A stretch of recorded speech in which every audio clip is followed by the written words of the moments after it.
WTube! Hello, everybody. Welcome to the Sunday night live stream. Sunday night Reef Talk live stream. Let's just hide the beer. Don't need that to be in the shot, do we? Yes. Hello. Right. I was going to make sure that audio is all good. Audio is all good. Yes. I ran out of time before the stream started. Hang on. There we go. That's why it sounded weird. I thought it sounded weird. Yes, the microphone is now here. And now we just check that again. There we go. Right, we're back. So amateur. It's funny how difficult it is to do this, even though I've been doing it for like 3 years. I still make it look hard. Anyway, hello everybody. We are going to have a chat tonight. I'm going to give you some updates on some stuff I'm doing. And then we're just going to have a Q&A chat. Don't really get to do Q&A chats very often, so we're going to make the most of it today. So any questions you've got, stick them in the comments, and I will try to get to all of them. What else was I going to say?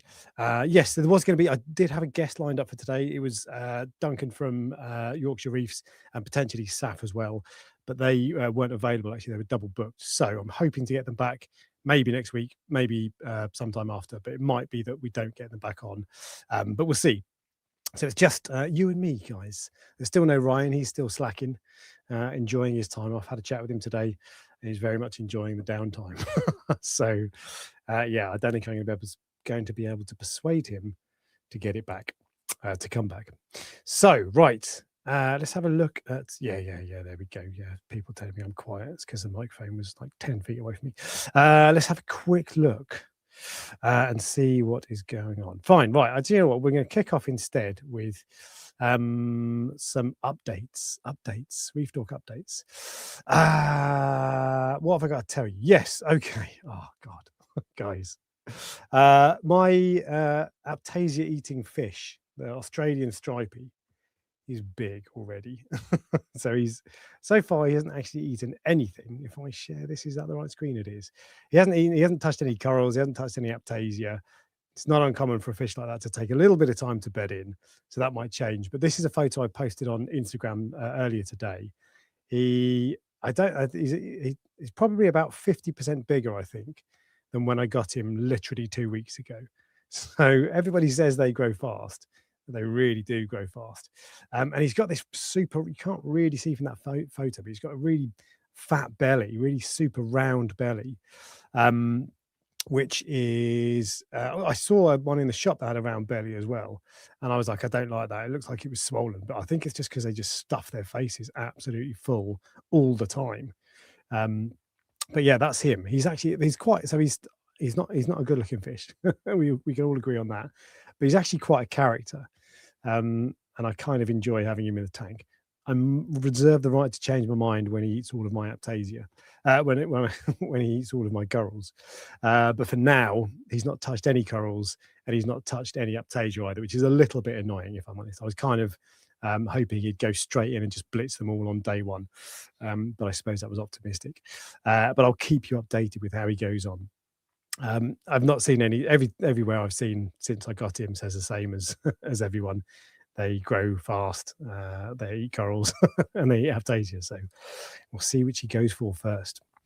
Aquawiz update as well. So this Friday coming, I've got a video going on the Reef Talk on this channel, main channel, which is a review of the Aquawiz, or not kind of a review, but it's early doors. I've had it for, I don't know, a month or two, something like that.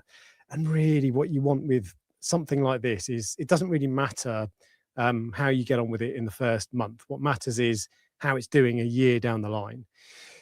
So I'll try to fill you in with all the information I can do.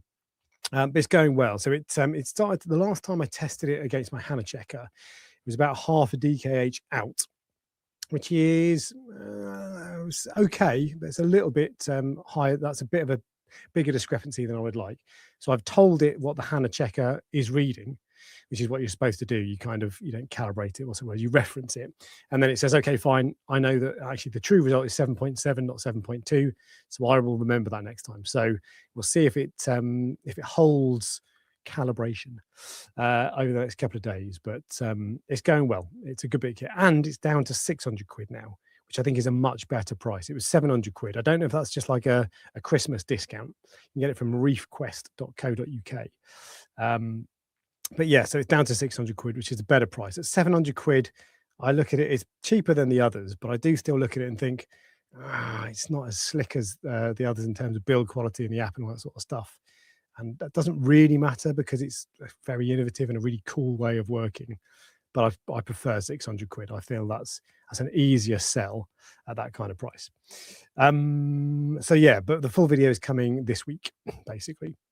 I like it, in short, and I will be keeping it. There's some stuff that I review and I just take down when I've finished reviewing it. Not much, to be fair. My stuff is pretty good, but this is very much in the I will be keeping it category and running it long term. Reef LED. The other thing I've got for review at the moment is the Red Sea Reef LED, the Gen 2, the 115, yeah. So the original plan with that was I asked them to send me either a medium or a large one, and they sent me a medium. I should have just asked them to send me a large one. The plan was to put it over the Cade. I then sold the Cade. And so I don't really want to put it up over my main tank because I think it's over a 6-foot tank, and that doesn't really tell you anything. So what I think I'm going to do is wait for the new tank to arrive. I've got a new tank here coming into this room that's going to replace the Cade.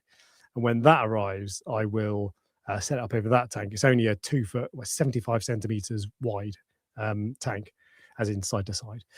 So I'll set up over that tank and then I'll do the review, but it's probably going to be a little while, which is a little bit annoying. I wanted to get it out sooner, but there we go. TMC, yeah. You can see there is another tank behind me, though, of course.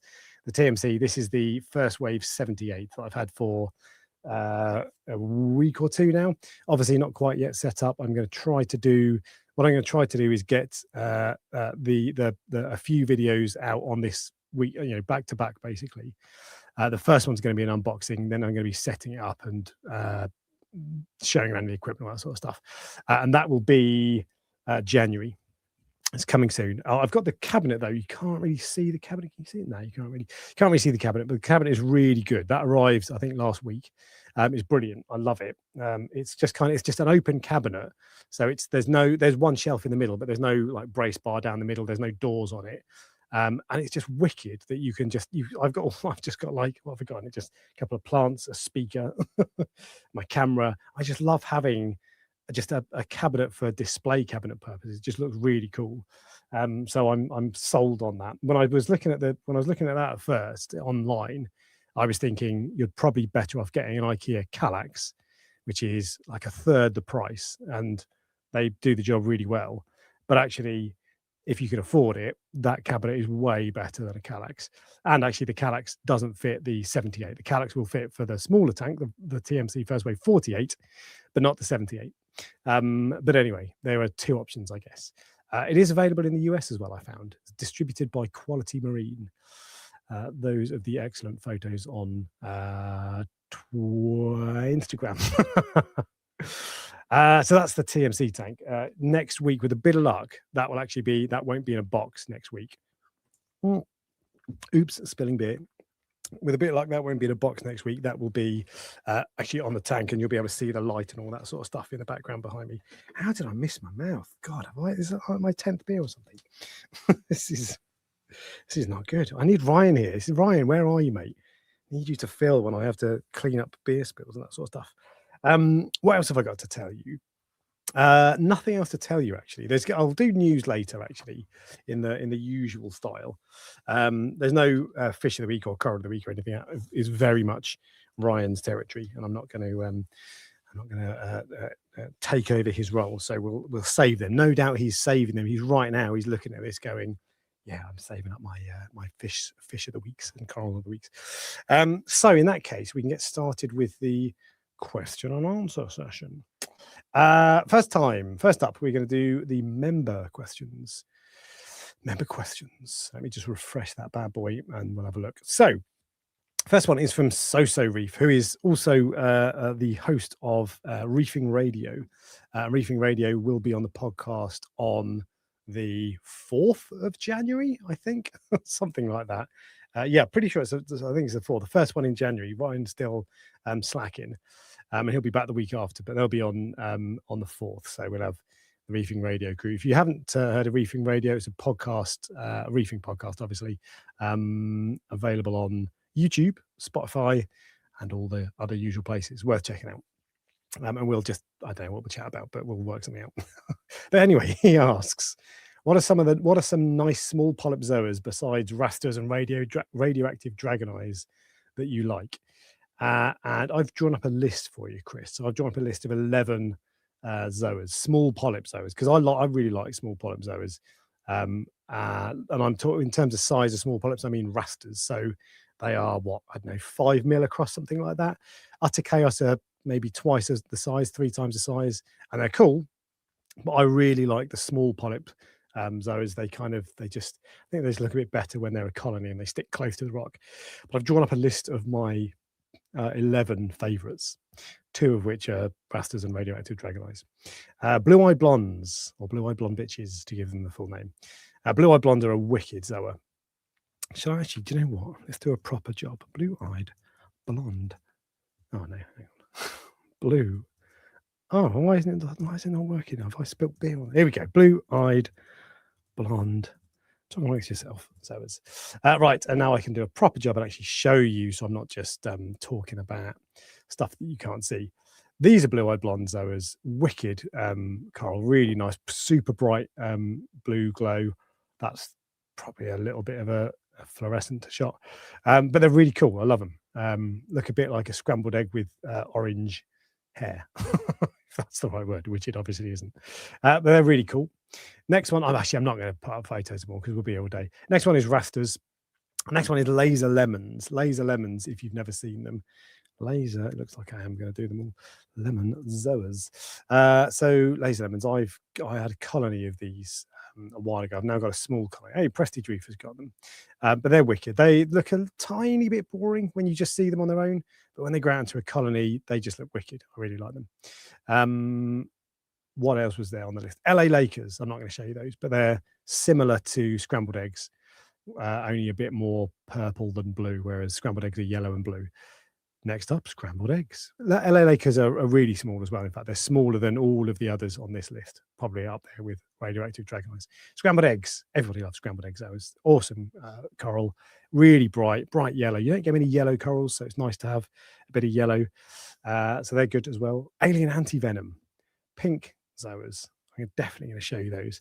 Alien anti-venom. I've seen these. The thing is with zoa names, obviously, is that some of them are you'll get different names for different zoas, and so I've seen these called other things. I can't remember what they're called, but that's what I'm talking about. Basically, like they're kind of a bit speckly. So if you look up close, it looks like a galaxy. It's like you've got star speckles in them, but they're purple/pink with a yellow body, a yellow center.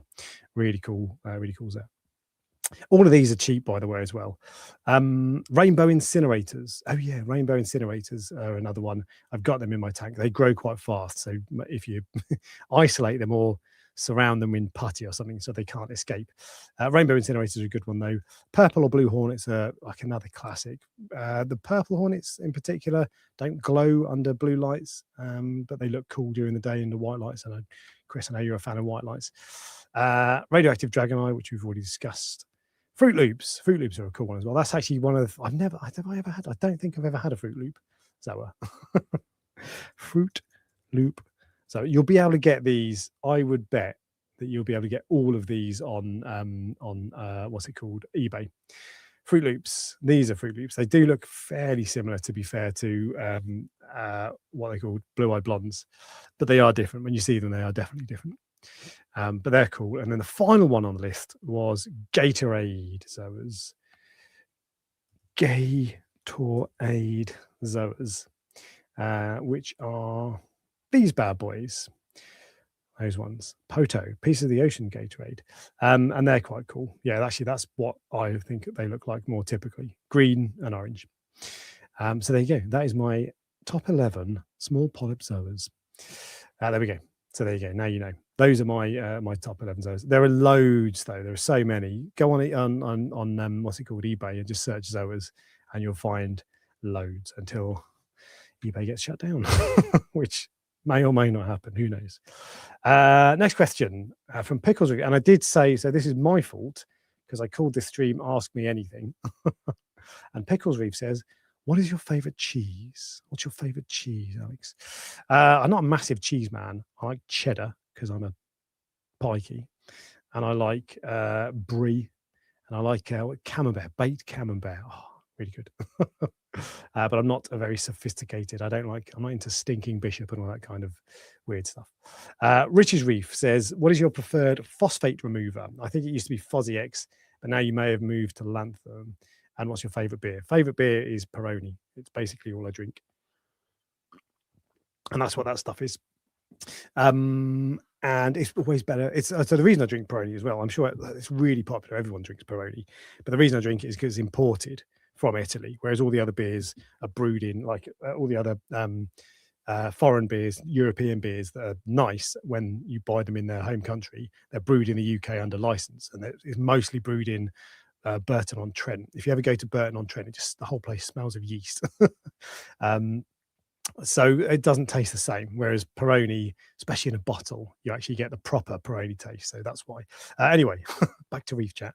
And what's my preferred phosphate remover? Fozzy X, and I use Fozzy X and Lanthanum. Flux, Blue Life, Foz X. The Blue Life little bottle of Lanthanum that's like, it's an inch big. It's a tiny little bottle. So I use that stuff, which is lanthanum chloride, or I use Nice Fozzy X. And I kind of switch between the two. I think I prefer lanthanum because it's just so easy, and it doesn't strip out other stuff that phosphate, the GFO does. But if you just want GFO, you can't beat Fozzy X. It's a little bit expensive, and it's you don't get the fine granular particles that you get from Roaphos. It's a lot thicker. It's like gravel basically, but it's nowhere near as dirty as Roaphos. So you don't have to worry about rinsing it so much. And it's not as harsh either. So Roaphos, if you're not careful, if you put too much in, it'll strip out your phosphate really fast. So you've got to go bit by bit. Whereas Fozzy X, it's not as effective, which sounds a bad thing. So actually, pound for pound, it's more expensive. But I really like that it's not so aggressive. Aggressive is a better word than effective.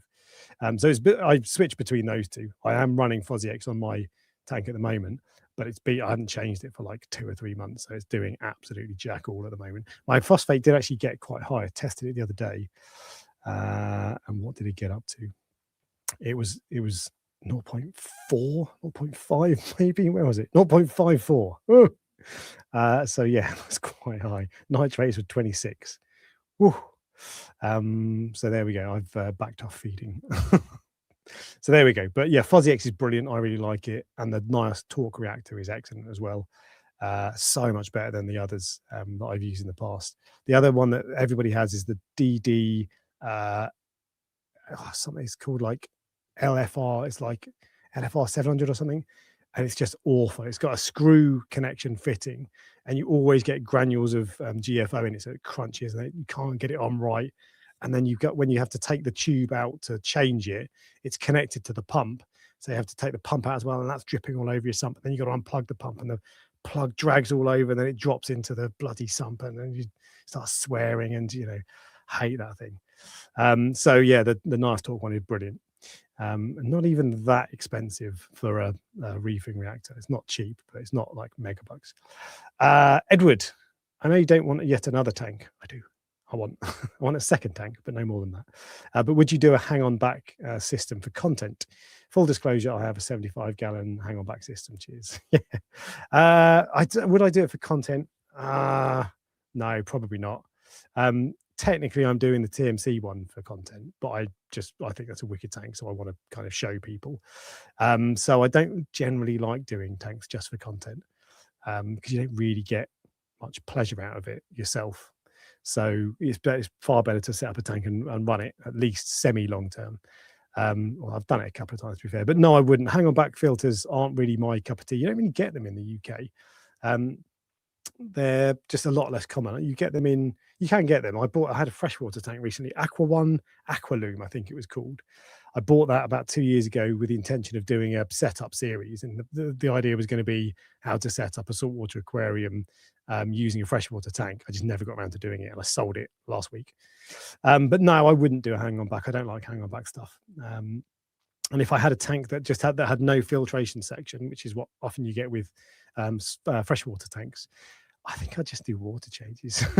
I'd probably have an in-tank filter with a heater in it, and that filter would, I don't know, would have probably just bio blocks or something like that, nothing in it really, and I just do big water changes for filtration, like 25% a week or something. Tom O Bish Bosh. Evening, Alex. And this is the final one, I believe. Evening, Alex. I've been looking at trying to clean my sand from all the cyano that's growing on it. Not sure why I keep getting it, to be honest, but one of the solutions I want to try is some sort of gravel vac or sand cleaner device. Have you got any recommendations? I've been looking at the fluval gravel vac. I know there is, I'll come back onto that in a sec. Fluval gravel vac. Yeah, I had one of those. They're really good. You've got a little adjustable dial, so you can adjust the flow. So you put your right hand is what you use to jab the tube into the sand, and then you've got a right where your thumb is. You've got a little dial, so it speeds up and slows down the speed at which the water goes through it. It throttles it back, obviously. But I just found that I don't know if that's that useful. It sounds brilliant, but actually, I now have just a gravel vac that doesn't have that. It's just always permanently on. Permanently on. Yeah, there's no tap to close effectively, and I just lift it when the sand starts filling up, clogging up the tube. I just lift it up, and it basically does the same thing. So the Fluval one is really good. 20 quid, I think, on Amazon. Fluval gravel vac, they're really good, but I also found it clogged quite a lot, which is annoying. So if you're getting algae sucking up through it, just using it to suck up algae and stuff, that little valve clogs. So I just used one that I got from my local fish shop, local Maidenhead, basically. And it was, I don't know, it was a tenner. It's just, the only thing with gravel vacs that you really want is a siphon, a little like a squeezy siphon thing that starts the siphon. They're brilliant. Without those, you don't want a mouthful of water to you. So definitely get one of those. And apart from that, the biggest tube possible, because the other thing about the fluval gravel vac is it takes it's quite a slow trickle, the rate at which the water comes out, because it's quite a thin tube. So it takes ages, and you're sat in there draining water for what feels like half your life, and you're doing a water change, even on a small tank. And I think you've got the Red Sea Max Nano Double XL, whatever it's called, which is roughly the same size as my Cade, probably a bit bigger. And I found it a bit tedious. So I would get the biggest tube you can get, and with a squeegee thing. But the fluid gravel vac is fine. You also said, I know there is a root cause to the cyano.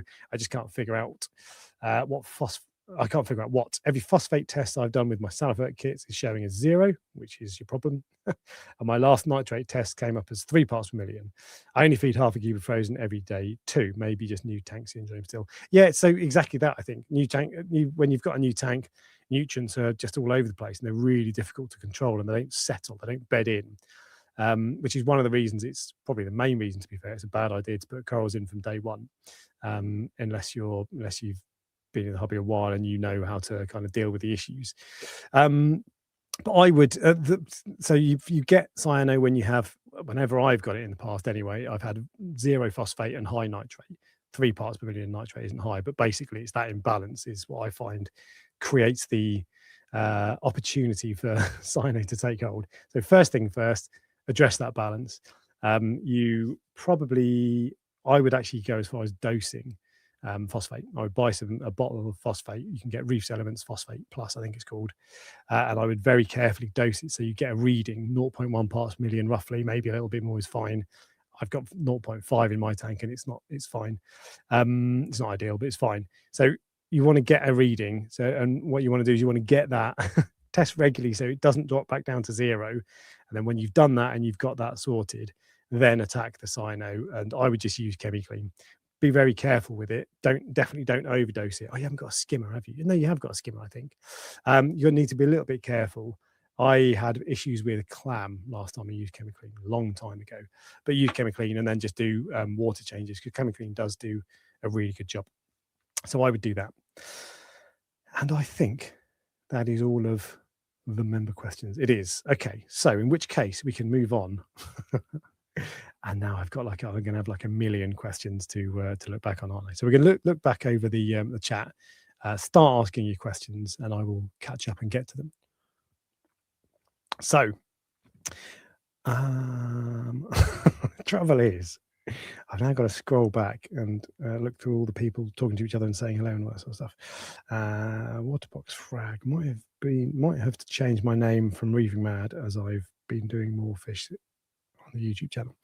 Good evening, Reefers. Hello. You are super quiet. Are you using a new mic? It sounds weird. No, I just was too stupid to set up properly. Hang on a second. Give me a minute. I will find the next comment. The one annoying thing with this is that it when you scroll down through the comments, when a new comment comes in, it skips it around, so it makes it really difficult to pull up the comment that you're looking at. Reef Dork, is that Schrodinger's reef tank behind you? When are you going to build it? East Coast Reefer, yeah, real soon. Yeah, real soon. But there is a tank in there for definite. I've had a look. I've seen it with my own eyes, so I can confirm that much is true. How much is a stripey in the UK? So I got one. Mine was £99. But I was talking about this with Prestige the other week, and they kind of vary between up to 200 quid. A lot of them, it was common for them to be around 150, 200. So if you're anywhere near Reefkeeper Moss End, they've got them 100 quid, which is a very good price indeed. But yeah, they're expensive given they're so ugly. Well, but to be honest with you, if he does the job, I'm happy. So you're admitting Ryan was right when he's not on. Admitting Ryan was right doesn't sound like something I would do, but I've forgotten now what you're talking about. So no, I'm just gonna say no, and we'll work on the basis that Ryan was wrong. Evening, just about to do my water change. We've got the brain, but where's Pinky tonight? Yeah. Oh, what else could we call Ryan? Actually, yeah. Beavis and Butthead. I think he'd be Butthead, wouldn't he? Yeah, loads of. Any suggestions for what we could call me and Ryan? The more derogatory we can call Ryan, the better. So put them in the comments. My LFS has a stripeys for 75 quid. Bargain. You want to get them small because they grow. They get even uglier when they're bigger. And everybody says that the bigger they get, the more likely they are to eat your corals, which makes sense. So I was particularly keen to get a small one. Here in Oz, says Hefty Reefs, we constantly swap them out once they get too big. Their growth rate is ridiculous. Yeah, it's funny. It's the one fish that when you post if you post a photo of a stripey online, everybody comments on how fast they grow. And you've seen how quick mine's grown in 2 weeks. It's mad. Really fast grower. I'm sure other fish grow like that to a degree, but he seems to be. It's like he's a demogorgon from Stranger Things. Better off with a filefish raptasia. I don't like filefish raptasia personally. I think stripies are probably better at it, but I do like filefish. I think they're cool. Mickey Johnson, Mickey J. Hello, love your info. Thank you very much. Been reefing for over 20 years. Are people having more success keeping Moorish idols?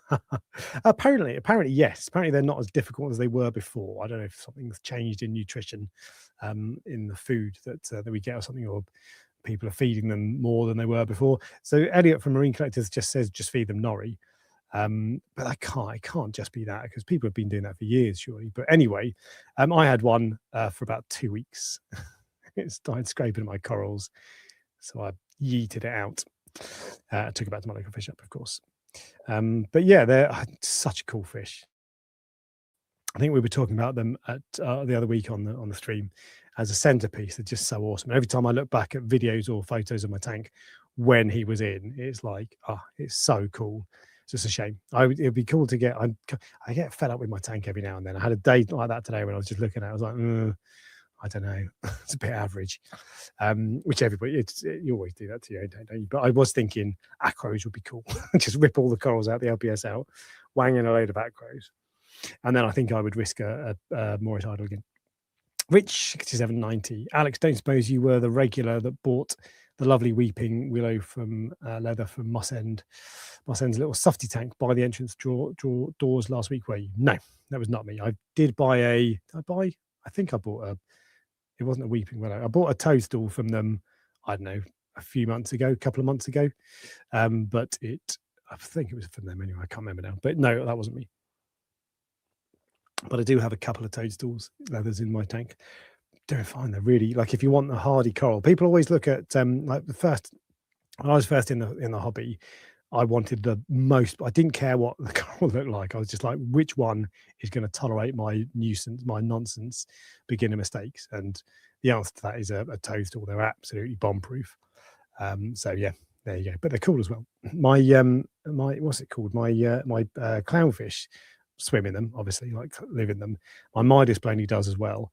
And I even caught my my wrasse, my leopard wrasse, black spotted leopard wrasse in there yesterday. So they're cool, really cool. But they just grow. They're another thing that grow massive. Mine already need fragging, and fragging them is going to be a pain. But I did manage to. I put them in a spot that it's the best spot for them to grow out, because they're not going to smother everything else.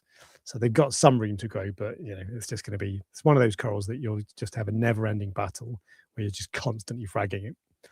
And I don't know what they're like to sell. I don't know if people are mad for them. I don't know if they're like high demand corals, but I will need that to be the case. Otherwise, I don't know. I just get to take it back to my local fish shop, I guess, but it'd be cool if I could sell them. I was eyeing up that frag. I was eyeing that up for a frag, and as and when they got round to it, but they said whoever it was would frag it and give them 1 or 2 pieces back. So I hope that happens. You're still talking about the weeping willow. Big kahunas. Big cahoons. When will you be reviewing the Red Sea controller, Alex? Santa still hasn't had my list. It's not available in the UK. I think they don't release it until March or April of next year, something like that. And I don't know if they're going to send me one. I hope so. And I would think they probably would do, but I don't know. I would like it if they are going to send me one, if they could send it to me a month in advance so I can get a bit of time playing with it. That would be great. But I don't know, is the honest answer. But I like the look of it. I think it looks cool. Mike Humphreys. Hi, everyone. Been watching these live streams for over a year. First time in the live chat. Michael, welcome along. East Coast. You joker. Christmas multi-buy crates of beer, drinking all day and spilling it all over yourself. Yeah, how do I spill beer? That's ridiculous. I literally missed my mouth. Oh. Very concerning behaviour. From when he misses his mouth. Exactly. It's exactly what it's for God's sake. Things and such. I'm thinking of visiting Reefkeeper Moss End tomorrow. It's not overly close to me, maybe an hour and a half. Would you say it's worth a visit? 100%. It is, in my opinion. It's the best shop in the south, and it's one of the best shops in the country. Brilliant. Ed will be around. He's the owner. Oh, will he be around? I think he might be away on holiday at the moment. But yeah, very much worth a visit. Everywhere I find at the moment is a little bit quieter, so you don't get so much throughput of stock going in. And with any local fish shop, if there's a chance that you go in one week and you'll think, oh, that's not that great. And I go every weekend partly because I want to see all the good stuff. But yeah, it's a brilliant shop, absolutely fantastic shop. I would thoroughly recommend it. I'm lucky to be so close to it. And it should be quiet on a Monday as well, of course. Not sure how the Ask Me Anything works. Uh-oh, where's this going? But I'm currently wanting to maintain a pH of 8.3 and above.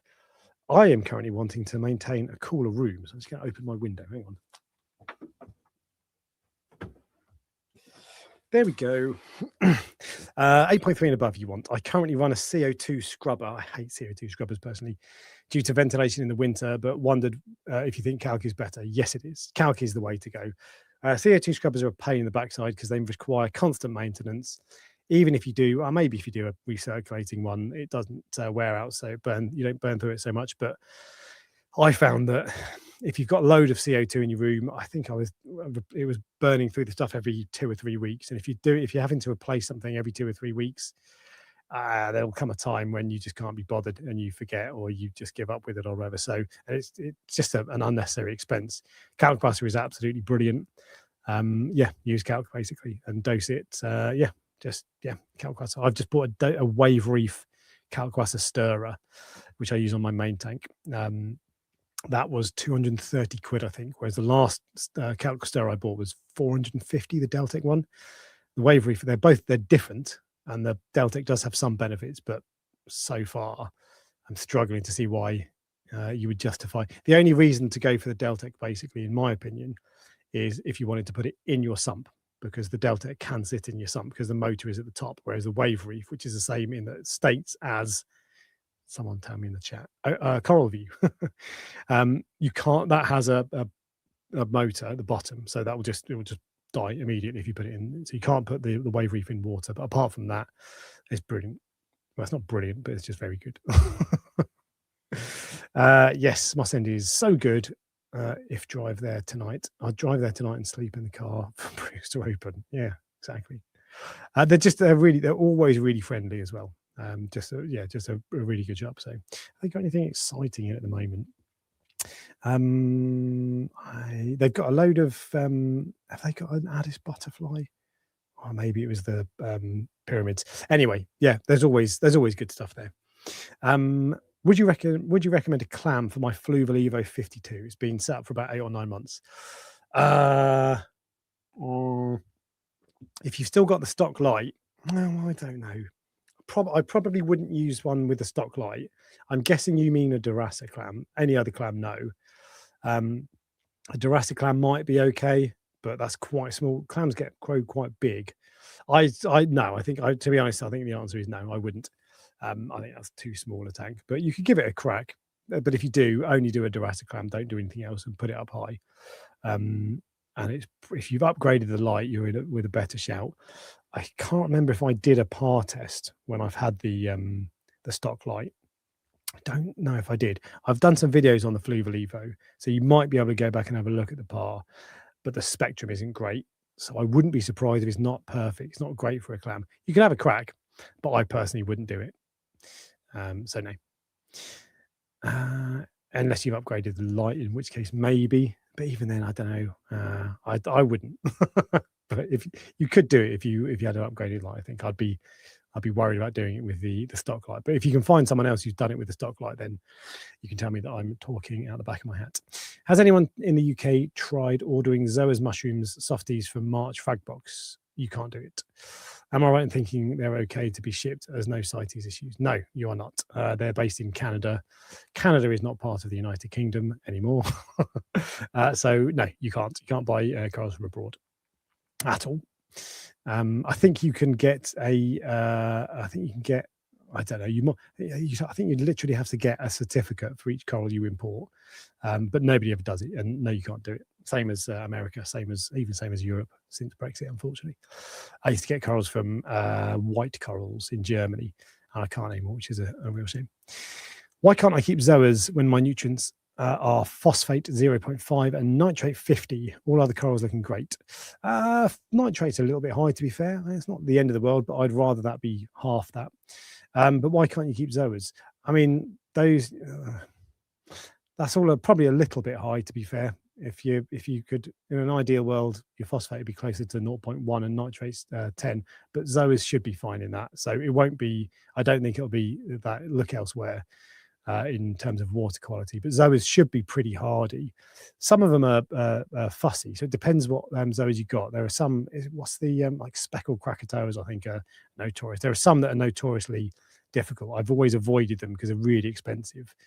But if it's just bog standard Zoas, then you might have other issues with your water. I'd always look at salinity first. But yeah, there'll be something else going on in your tank. But yeah, the other thing I don't like. So one thing with Zoas is you often get sold a single polyp. I hate single polyp Zoas because they're way more likely to die, and they grow so fast anyway that I think everybody should always sell like a frag plug covered in at least half a dozen, and then you're far more likely to have success. So I've lost them in the past when I just bought a single polyp, especially because sometimes they'll be settled for like 2 weeks. But no, it won't be. I don't think it'll be those nutrients. That should be okay. Is your Mrs.'s mum fit? Well, you can ask me anything, but I'm not going to answer everything. So there's my answer. Spanish beer brewed in Burton on Trent. Lol. Exactly. It's all brewed in Burton. Which I'm sure is good for some beer, but it doesn't taste the way it does abroad. Even like, have you ever had? I went to Belgium and I didn't want to, obviously, but I tried Stella because that was all they had. I was like, I'll have a Stella. Really nice. Stella was really good in Belgium. But there we go. Day 5 of keeping an idle. From your previous research, what foods would you recommend? Seaweed. So what's it called? What's the stuff called? Hikari seaweed pellets is what I feed, but also nori. So I use Julian sprung nori. I like the I just like it. I find I tried the TMC gamma stuff, but it tends to break apart quite easily, which I don't like. Whereas the Julian sprung stuff, it's still pretty cheap. Comes in small packets, so you don't like if you buy a big pack of nori, you've got it for like 10 years. The Julian sprung stuff is still relatively cheap, and it stays together a bit better, a bit more easily than other stuff I've tried. So that's what I would try. But I had one for all of 2 weeks, so what do I know? I have a clam in my Evo 52. There you go. How long have you had it for? Is it okay? Burton-on-Trent had amazing water. This is very true. I think they make Marmite out there. Is that right? I had an interview at a law firm up there once. I think they didn't offer me the job, bastards. So yeah, but yeah, no, it's great water. And you get is it Buxton? You get water, bottled water from up there. It's just I don't want my beer to taste the same. I want it to taste the way Italians or Spanish intended it. Rinse the Rowafoss. The instructions say not to, I'm sure. I've seen a couple of places from Rowafoss themselves. Some say that you should rinse it. Others say you shouldn't. I think there are times when they suggest you should and times when they suggest you shouldn't. I think one of them is if you put it in a reactor or not. I can't remember. I can never remember. But I rinse it because I just don't want the filth getting everywhere. But there are loads of people who will say, "No, don't rinse it. That's crazy."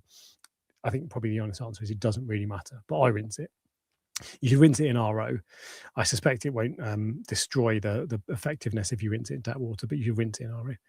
But I do, yeah. But I wouldn't really sweat it either way. It just means, because to be fair, even if it does get into your tank, if you've got it, presumably you've got a sump. If you've got a sump, it tends to you just end up with a bit on your sump bed, sump floor. So it doesn't really matter, to be fair. And that's why people don't tend to be bothered. Do you have stock lights? You are asking about the Fluval Evo. No, I have a 16 HD. There we go. Yeah, okay. Reef Dog, thanks for what you do, dude. Appreciate it. I am currently with about 20 or so 2-week-old Erectus seahorses. So I've been busy this past 2 weeks. Excellent. Do they give you no, never mind, we'll move on. Phospho GFO 1000 milliliters, 1000 kilogram phosphate remover foe. Phosphate, I don't know what you're saying. I think you're just talking to someone else, but if you're asking me a question, tell me. Techers, take it out. Hi Alex, I'm setting up a new tank, RS 170, Red Sea 170 G3, live sand from ... Oh, where's your follow-up? I can't even see it. Here we go. From Alex. Start again. I'm setting up a new tank. It's a Red Sea 1700 now. I think 170. Going to use special grade live sand. I'm going to use special grade live sand. Should I wash it with tap water? What's special grade live sand? Oh, live sand. No, don't wash live sand with tap water because it will kill the bacteria, or RO water. It don't use water in the bag. No, you don't. Never wash live sand. Never rinse it. I don't use live sand. I prefer to rinse sand, but it doesn't really matter, to be fair. But no, definitely don't rinse live sand because it will kill the life. Do you think high phosphates actually matter? I've had high phosphates in one of my tanks for months, and everything is actually growing really well. It's mostly softies and some LPS. Well, softies and LPS are fine in higher phosphates, and I'm in no position to lecture anybody on high phosphates because my phosphates have always been quite high. So no, for some tanks it's absolutely fine, but for other tanks, I don't know. Well, I'm just trying to buy time because I'm trying to click on my my light and turn the brightness up a bit because I want a bit more brightness. There we go, a bit more brightness. There we go. A bit more brightness on that one. Right. What was I talking to you about? Yeah. Does high phosphate matter? Not so much in an LPS and a softy tank, but lower is probably better than lower than I run is probably better. And in an acro tank, loads of people run higher than they used to, but I still think 0.05 is probably about where you want to be. But loads of people run at about 0.1. But it does restrict growth, particularly in acros. But no, for softies and LPS, don't really have to worry too much. I've seen some tanks with crazy high phosphate, like 2 parts per million, and still looking fantastic. So it's funny. Yeah, it's a little bit hard to explain nitrate and phosphate because it seems to be that you can get amazing coloration and growth with really high phosphate, but at the same time, it's known that that high phosphate browns out and slows down the growth of acros. So I don't know. I guess it's probably just it's like if you're making a cake and you've got absolutely amazing flour, it's still going to taste disgusting if you mess up the rest of the recipe. You are talking to someone else. Rich 6790. Perhaps a topic for a poll. How many here are using Siporax in their sump for biological filtration? Tell us. That got really popular about 10 years ago when I got back into when I got into the hobby, but then it sort of faded off in popularity. But it's really effective. Like the only problem I had with it was too effective at reducing nitrate and phosphate. So I ended up stripping out loads and just throwing half of it away because it was just I always had 0 nutrients. But yeah, it's good for the right person. I think it's easier these days to get rid of nitrate and phosphate in other ways, particularly with things like what the filter rolls and those sorts of things. So you just don't have so many problems as you used to back in the day. I was considering dosing phosphates, to be honest, but that was about 2 months ago. Yeah, do it. Honestly, do it. Because you want phosphate. Even if you actually, to be fair, if you do a water change, if you mix up a new batch of water, you'll often find, even if you use a nice salt, you'll often find that if you test the phosphate on the new salt mix, you'll still have some phosphate in there, like 0.1 or whatever. So even if you do a water change, you'll put some in, but I would dose for sure. Just keep an eye on it, and then when you've got it, you might have to check regularly for like a month. But when it's level and stable, you can back off. But it'll just be great to get your nutrients back to where they should be, and then you can attack the cyano, and it'll have a harder time coming back. Techers, I've answered that. Good, we're back to where we are. I think I will go for it now. Yes, do it. Same here. My cars are better off with higher nutrients. There we go. Everybody loves high nutrients because it's easier. Basically, it's why I like them. Don't run your sand over in a new aquarium. Leave it for bacteria to multiply. Every time you do, it will set you back. Don't run your sand over in a new aquarium. Don't run your sand over. Oh, as in like vacuum it. Yeah, I suppose so. I don't know if it'll make a huge difference, to be honest. But do you think we need to move away from minimum gallons or liters and go to minimum tank length instead? I mean, I'm going to have a sip of beer. Yes, but I think most people. Oh, I don't know. I don't judge fish on the tank size in terms of liters. It's probably the way I talk about it because it's the way everybody does. So probably yeah is the short answer. But absolutely, because tank size is what matters. And if you've got the liter size doesn't really tell you anything. So yeah, probably. And I think actually, to be fair, when me and Ryan talk about fish size, we normally talk about size of tank. We normally say like you need a 4-foot tank or a 6-foot or whatever. But yeah, I don't know. But yes, you're right. I agree. I hear that, John. Just clicking. I'm just clicking buttons now.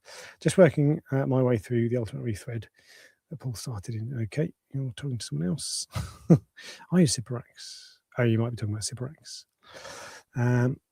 I'm thinking don't use it. At Reef Dog. Hello. Would you like to say something? The clownfish maker. What would you recommend doing to prevent dinoflagellates from growing back again after I've manually removed them? Manually removing them won't necessarily get rid of them, but the best thing to do is go on Max Reef. I think it's called Max Reef Dinoflagellate Support Group or something like that on Facebook. He knows his stuff. And there's some really helpful people on there that will help you get rid of it. But preventing it from getting back, you don't want 0 nitrates and phosphates for sure. Same as with cyano, you want higher levels, normal levels, 0.1 phosphate, 10 nitrates, whatever. Doesn't really matter. You just don't want them to be 0. But that alone won't stop won't stop dinos from getting back. And if you manually remove them, I don't know what you mean by that, as in I presume you mean like vacuuming them out or whatever, but that probably almost certainly won't get rid of all of them. So it'll look good for like an hour. And then they come back. All right, bastard.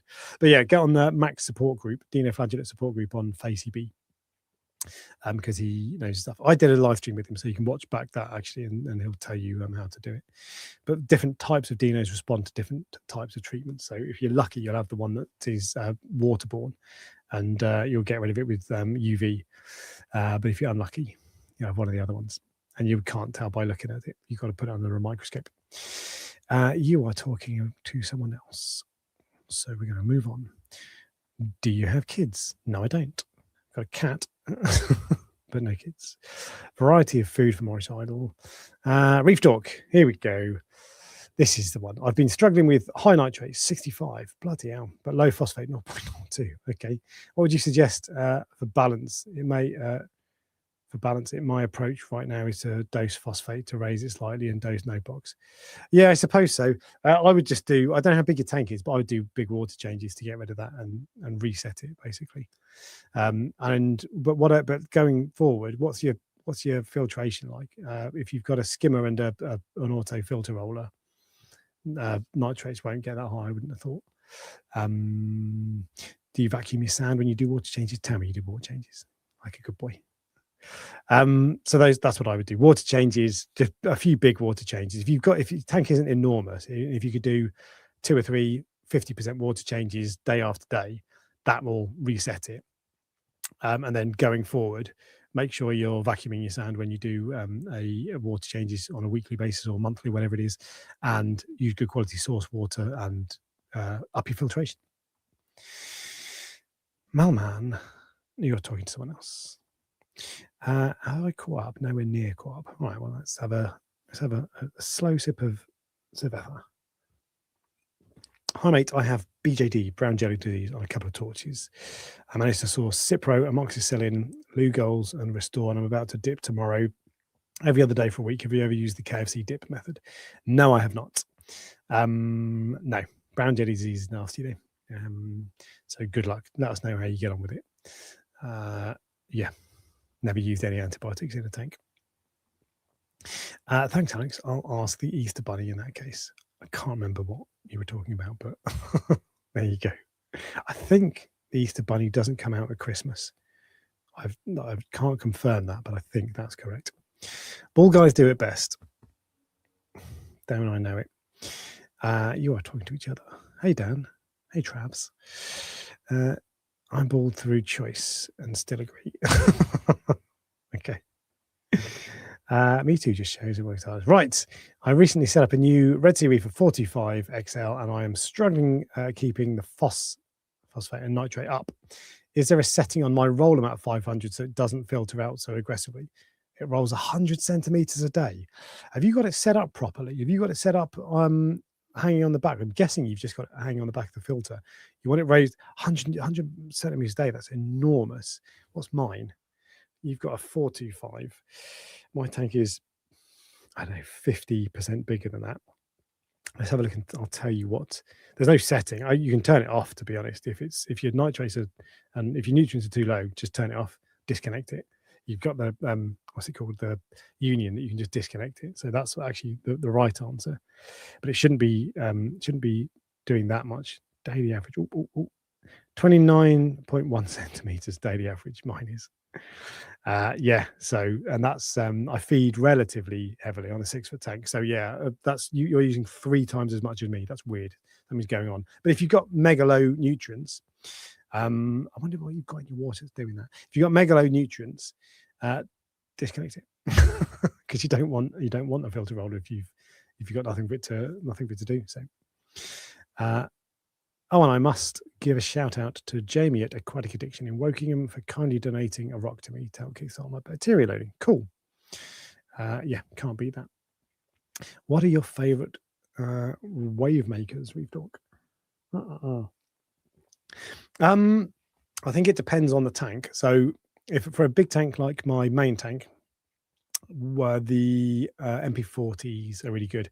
I do have one MP60 because I was having issues with the magnets because it's 19 mil glass my tank, and MP40s they stick to 19 mil glass, but I found some of them weren't sticking that great, and I've come up. I've now, so the little cable holders that you get from Ecotech, they just stick on. But what I did in the end was I removed the sticky back bit from there, and I siliconed them on, so they are silicon gripped onto the tank, and that does a better job. And the MP60s, it's really good, but man, they're expensive. So if you can afford it, and if you've got a big enough tank, MP40s or MP60s. But I can't really beat Jeckods. Jeckods, I guess actually that's quite a wide question, isn't it? A wide statement, Jeckods. So let me tell you, don't spill the beer again, Reef Dog. Let me tell you which Jeckods I would recommend. Recommend? Yeah, which Jeckods I would like. I go on the Charterhouse website because there are loads of Jeckods. Powerheads. Jeckod. I don't know if they'll have them here. SOW, the SOW series are really good actually. That is these bad boys. And the reason, so the MOW, the names, they just change them every 5 minutes. The MOW has a little a box that connects it to an app, and it's rubbish because there's no feed button. I hate that. I want a feed button, I want a feed mode. The SOW though have the old box. You can just about see it there, the control box, and you can set it to sync and anti-sync with other pumps with that. But you'll just put it on random, and that's it. They're brilliant. They're cheap. They're affordable. That's basically the same thing, isn't it? They're cheap. They're very, very quiet. What more do you want? They're brilliant. Yeah, they're really good. Those ones I would go for. And then the SLW, which are they look the same as the AI Neros. They're good if you want something a bit more low profile. But you just can't beat Jeckods. They're a fraction of the price. Let me have a look at the SOW20. What's that? I think a MP40 is 4,000. Hang on. 20,000 liters per hour for the SOW20. Vortec MP40. Oh, actually, do you know what? What's the Jeckod DMP40? They're really good, actually. They're brilliant. In fact, they're better than Jeckods, than Vortec MP40s. But the Vortec MP40 is rated at what?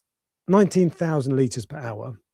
And the Jeckod SOW20 is rated at 20,000 liters per hour. So basically the same. That's not going to be a difference. And the SOW20 is 140 quid. And a Vortec MP40 is 420 quid. Yes, literally a third the price. A third? 280, 320, 420. Yeah, literally a third the price. Your corals are not going to know a difference. But the MP40s, you can whip out the wet side and clean it much more easily. But the Jeckod DMP40s are the answer. They're really good. If I was setting up, there's no point in me upgrading to them in inverted commas because I've got Vortec MP40s, which are really good. But if I was setting up from scratch and I had no power heads and I was setting up a big tank like mine, my 6-footer or a 4-footer, I would have Jeckod DMP40s. They're brilliant. They're really, really good. They're very, very cheap. And they've got a standing wave mode. It's really easy. You can create a standing mode with MP40s, but I've never been able to work it out properly. And every now and then I'll create a standing wave, and I'm like, nobody move? I don't know how I did that. Just don't touch anything. Whereas with the Jeckod, it's really easy. You just press wave, and that's it. So that's my answer. Really, the MP40s are really, really good. The Jeckod DMP40s are brilliant. The Jeckod SOW series, so I think it's like 3, 8, 10, 15, 20, whatever. And then the SLW, which are a bit more low profile. So those are my favorite power heads. Long answer, wasn't it? God. What size outlet tube do you use on your calc stirrer? It's a John Guest tube, a standard John Guest tube. It's not a 1/4 inch. I think it's 3/8. But I don't know. It's it's like 10 centimeters thick. So it's whatever size that is. And that's the one that comes with the stirrer. Durasa gets up to 24 inches. Surely a Crocea Maxima and a new light, which is at least 250 pound in that location. Yeah, but they're harder to keep, aren't they? I wouldn't go for it at all, but I would, if you're going to do it, only go for a Durasa in that tank. Best way to fight hair algae. Sea hair didn't touch it. Urchins just wear it as a hat. Yeah. Flux Eric hasn't bothered it. Dove snails are doing tiny bits of clearing it. Can't pull rocks to dip either. Sort out your water and your feeding. Get that balance right, which you may have already done. Water changes and manual removal, and then just keep let urchins do the job. I've never had urchins not clear hair algae, to be fair. If you've got I don't know what size tank it is, but if you've got a big enough tank, you can put a fish in, obviously, like a tang or a rabbit fish. But that combination should do it. And you might just need to give the urchins time, or you might need to buy a few. Yeah, if you've got a big enough tank, whack in like half a dozen urchins and just take them back when they've done the job. The Evo stock light, in my experience, was shockingly bad. I think it's fine for GSP or toadstools, but it just looks rubbish to me. The spectrum isn't that great. I have a Corsair in my Evo, lovely clown. John writes, hey, hope you're doing well. Note to self, this is not Discord.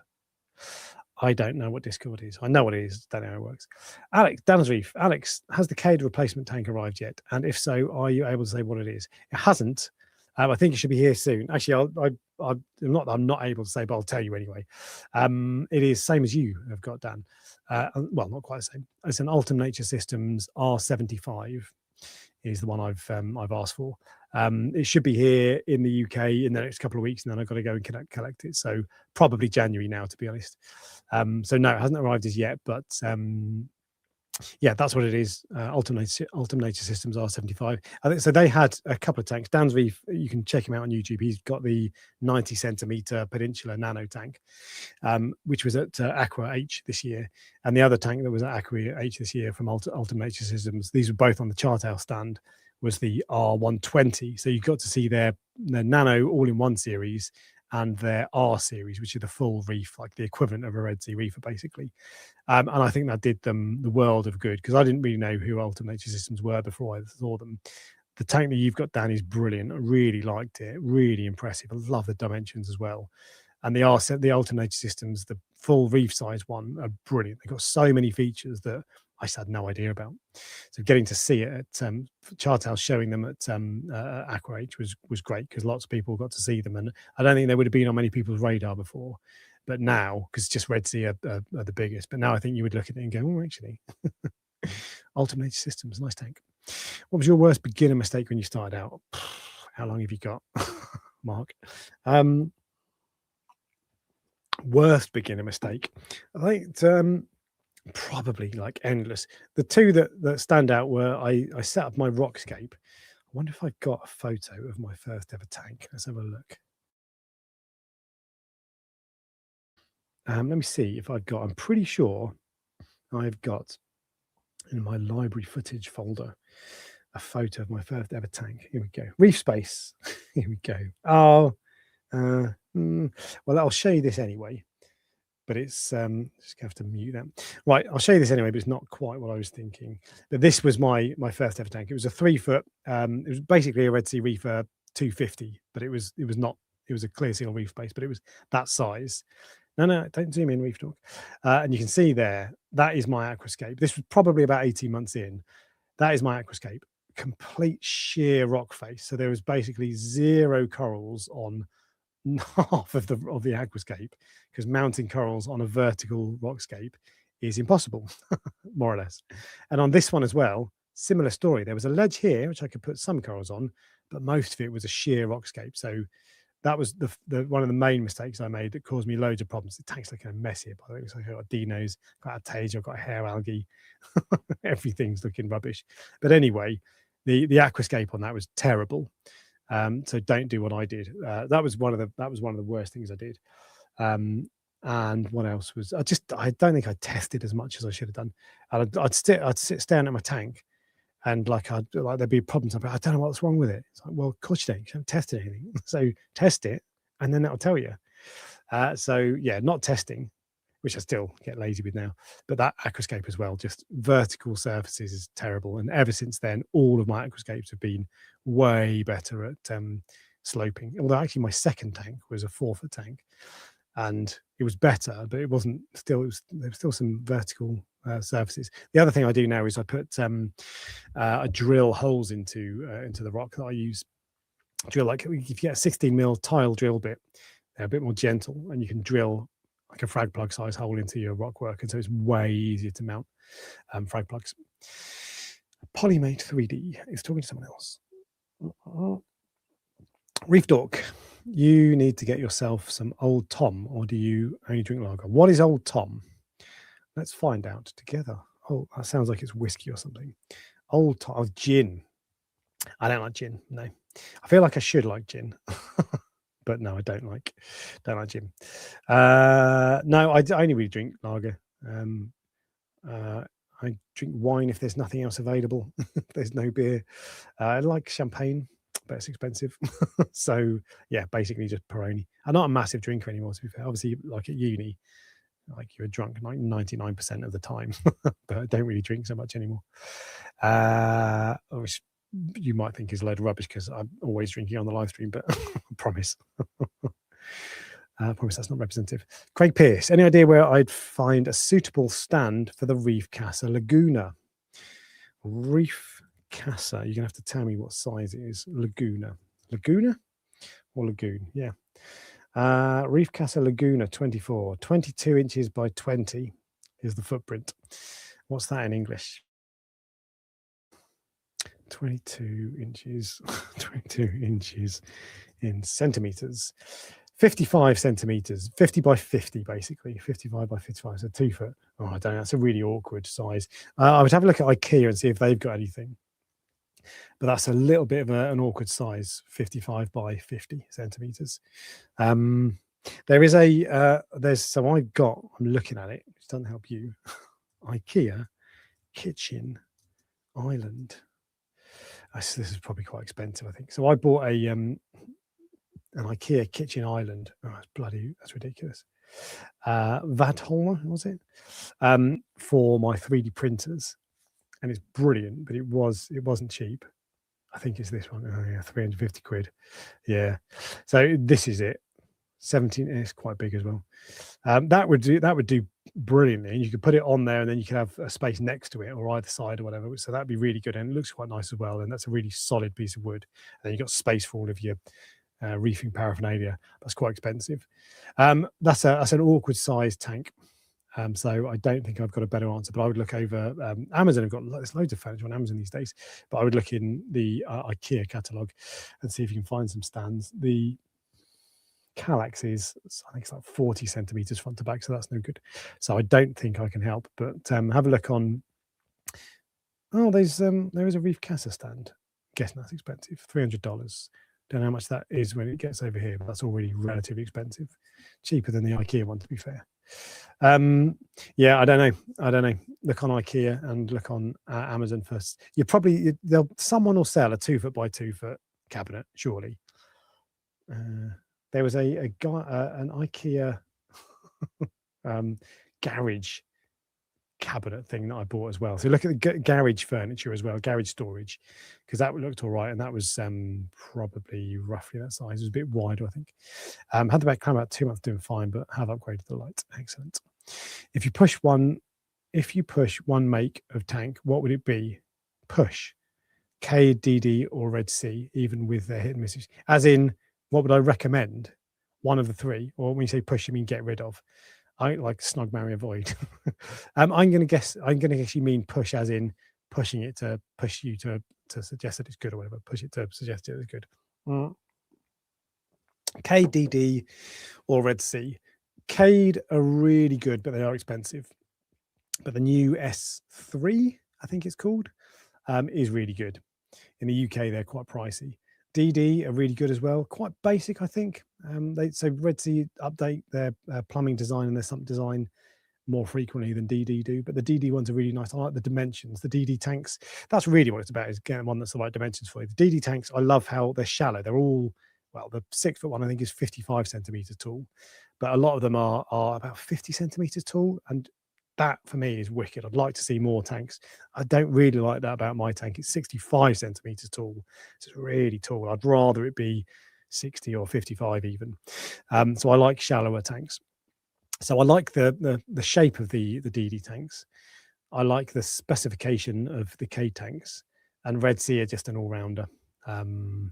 Even with their hit and miss issues, yeah, which is, to be fair, if that's a concern for you, then don't risk it. But they're all nice tanks. I don't think there's any that I'd recommend over the others. It really, the thing that what I found when I was looking for a tank to replace the Cade, the most important thing was dimensions. Is just what tank can I fit in there? And there were only, I think I'd drawn up a list of 3. What were they? Yeah, I'd drawn up a list of 3 tanks that I wanted. I approached UNS first because that was my first choice. If they'd have said no, and it took, I didn't hear back from them for like a month. I assumed they were going to say no, so I was looking at who else to approach next. If they hadn't said no, I would have looked at the Max Spec tank, because that wasn't, I think it was it 50 centimeters front to back? I've got a feeling that was not too wide, because I don't have much space here, front to back space in this room. So Max Spec was second on my list, and that was kind of, but they're really expensive. And the joint second was the Red Sea Max Nano, which I love that it's got a cabinet and no sump, because then you just put stuff in it. Just storage is just really useful, because fish tanks just end up taking up loads of space. So, but I would have any of those tanks, and I would choose the one that suits you dimensions wise the most. Scott Munro. Evening, Alex. How's it going? It's going well. Hope you're keeping well and doing good. It's Scott from AquaH. I can't remember you, if I'm honest. Scott. No, I can't remember. But I met a lot of people, so sorry. But hello. Thanks for saying hi. You'd have to describe yourself. Is it about time to request a beer delivery? I've still got this one steady on. This is what I mean. I'm not a heavy drinker anymore. I'm out of practice.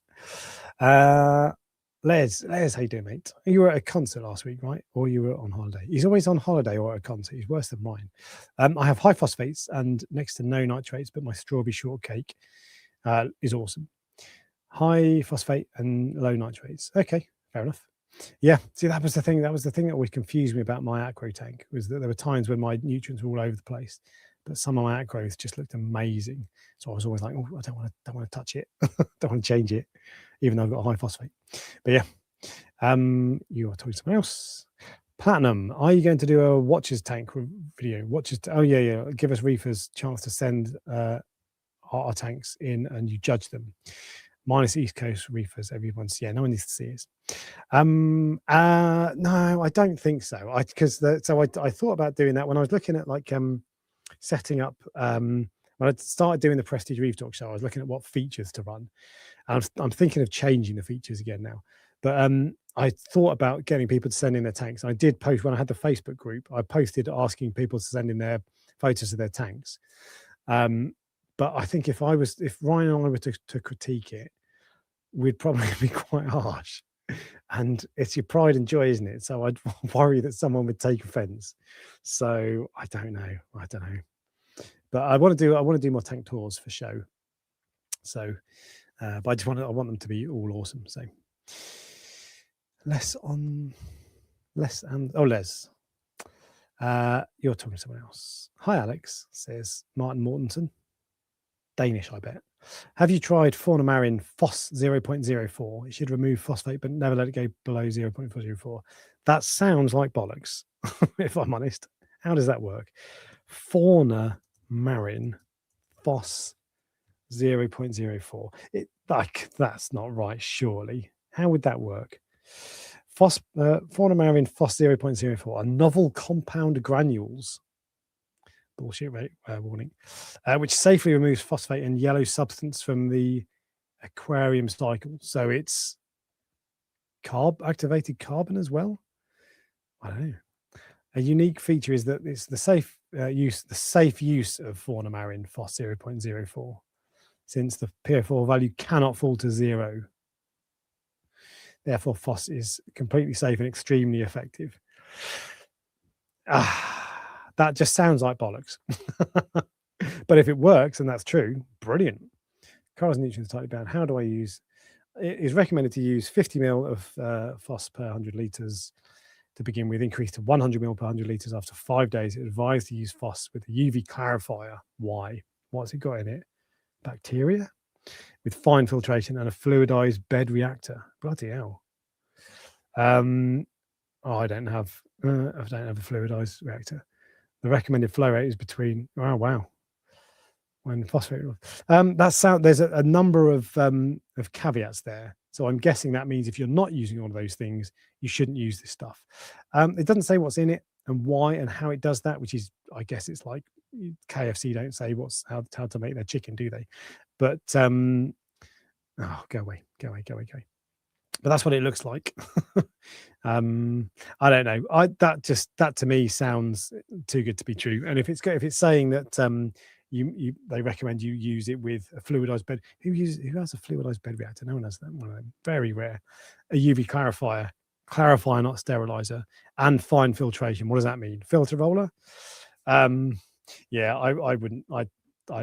If that works, if it was something you could just chuck in to any tank and it would reduce phosphate to 0.04, brilliant.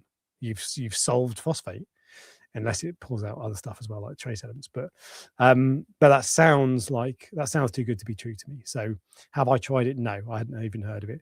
I wouldn't try it personally. That sounds like, yeah, I don't buy it, but I could be wrong.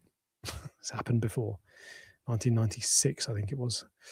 The A. Stadler. Have you used ATI Absolute Ocean? Yes. Is it better than salt? What do you mean better?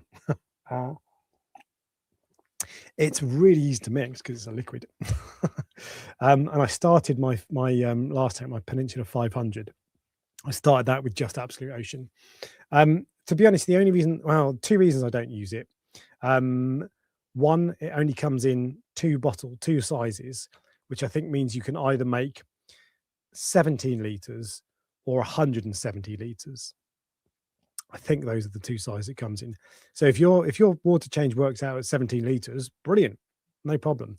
Or 170, great. Otherwise, you then got to measure out the right amount. And I always find it's not so easy to adjust the levels. I found because if you pour in too much, I find myself thinking, oh, hang on a second, how do I balance this out with adding it in? And then if you use too much of it, then it creates an imbalance in the amount that you've got left for the next one, if you know what I mean. So, and it's also very expensive was the other thing, because you're moving water around, shipping water around. But on paper, if you can afford it and you've got the space to store it, then brilliant. It was really good. I do like it. So is it better than salt? I mean, no, I don't think it is. But I really liked it. It was so easy to mix. You pour it into water. That's it, done. And so it probably is technically a better solution. Pardon the chemistry pun. But there's nothing wrong with salt. That's the thing. Salt powder. So people have been using salt powder for decades and having amazing tanks. So probably no. It's probably not better actually. But it's just really expensive and it only comes in two sizes. So, and the other thing I found was when a couple of times I'd mix up the exact right amount, and so I'd use up both bottles of the 17-litre stuff, and the salinity would come in at 30 parts per thousand, and it's like, well, I don't have another bottle, so what am I to do? And then I got salt powder and mixed it in to top it up, at which point it's kind of defeating the object. So, nice idea. But a couple of restrictions, price and the size of it, that make it a bit too awkward. And just bucket of salt is just much, much more convenient. But I guess it doesn't settle out actually like salt does, because salt mix can settle out. So you don't have a consistent mix throughout in theory, but I don't know if that's actually a real issue. If you get through the whole bucket, it's all going in at some point, isn't it? But yeah, I suppose technically it's a better solution to salt than salt mix.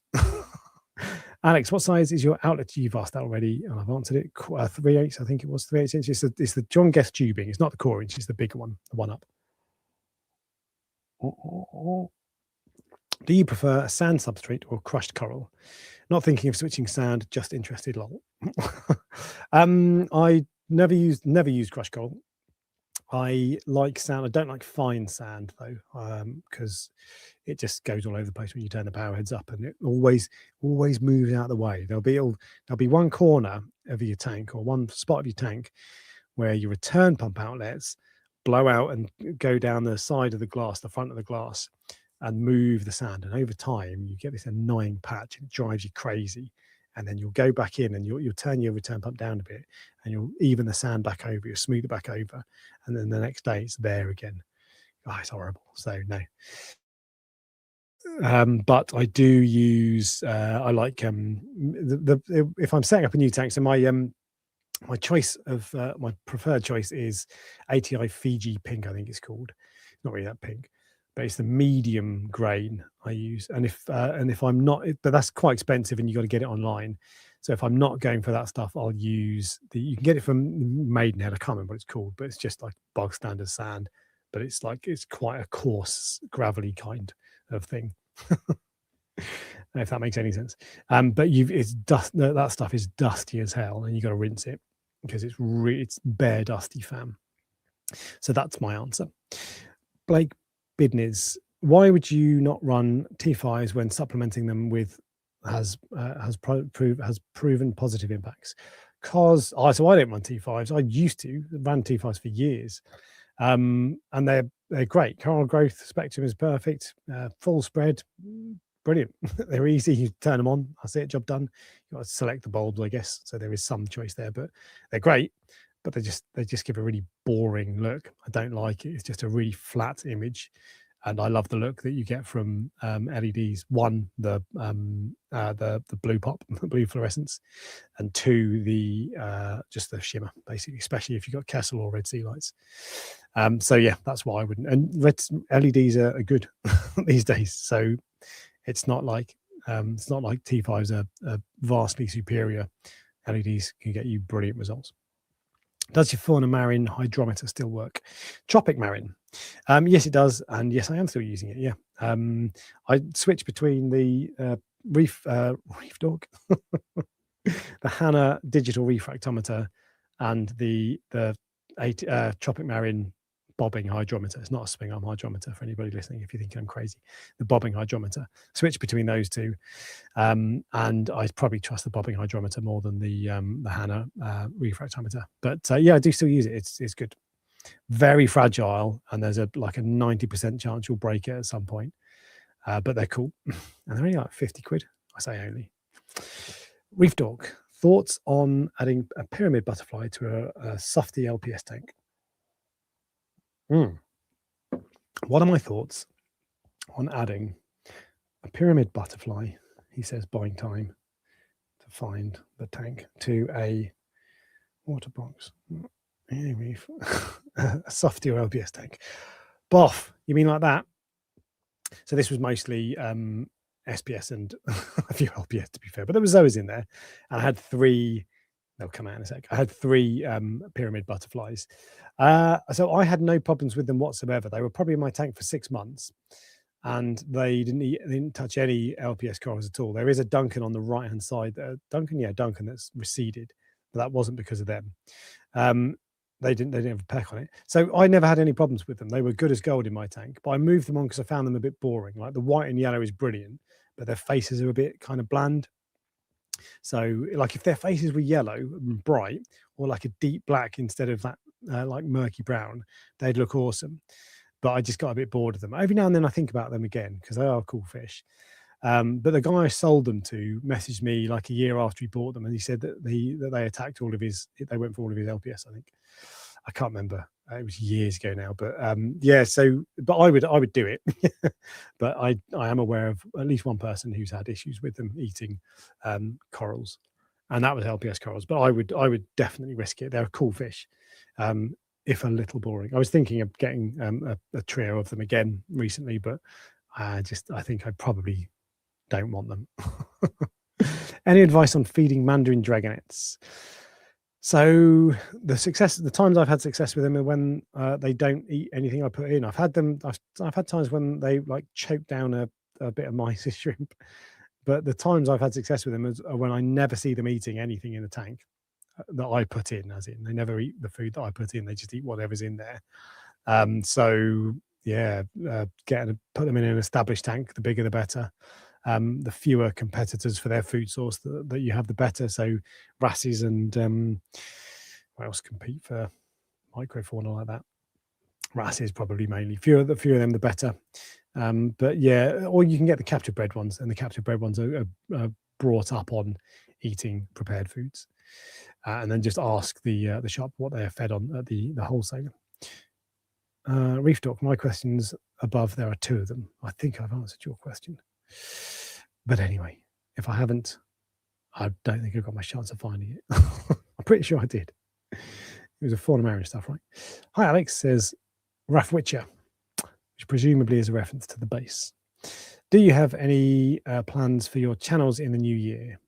One possible suggestion could be reef shop tours with Ryan, along with reviews of the shops. I think that would be really interesting. I was thinking about doing a reef shop tour of Reef Keeper the other day, but no one. Whenever you make a shop tour, people don't watch them. They take quite a lot of time, and people don't watch them. So there's not really a good reason to do it.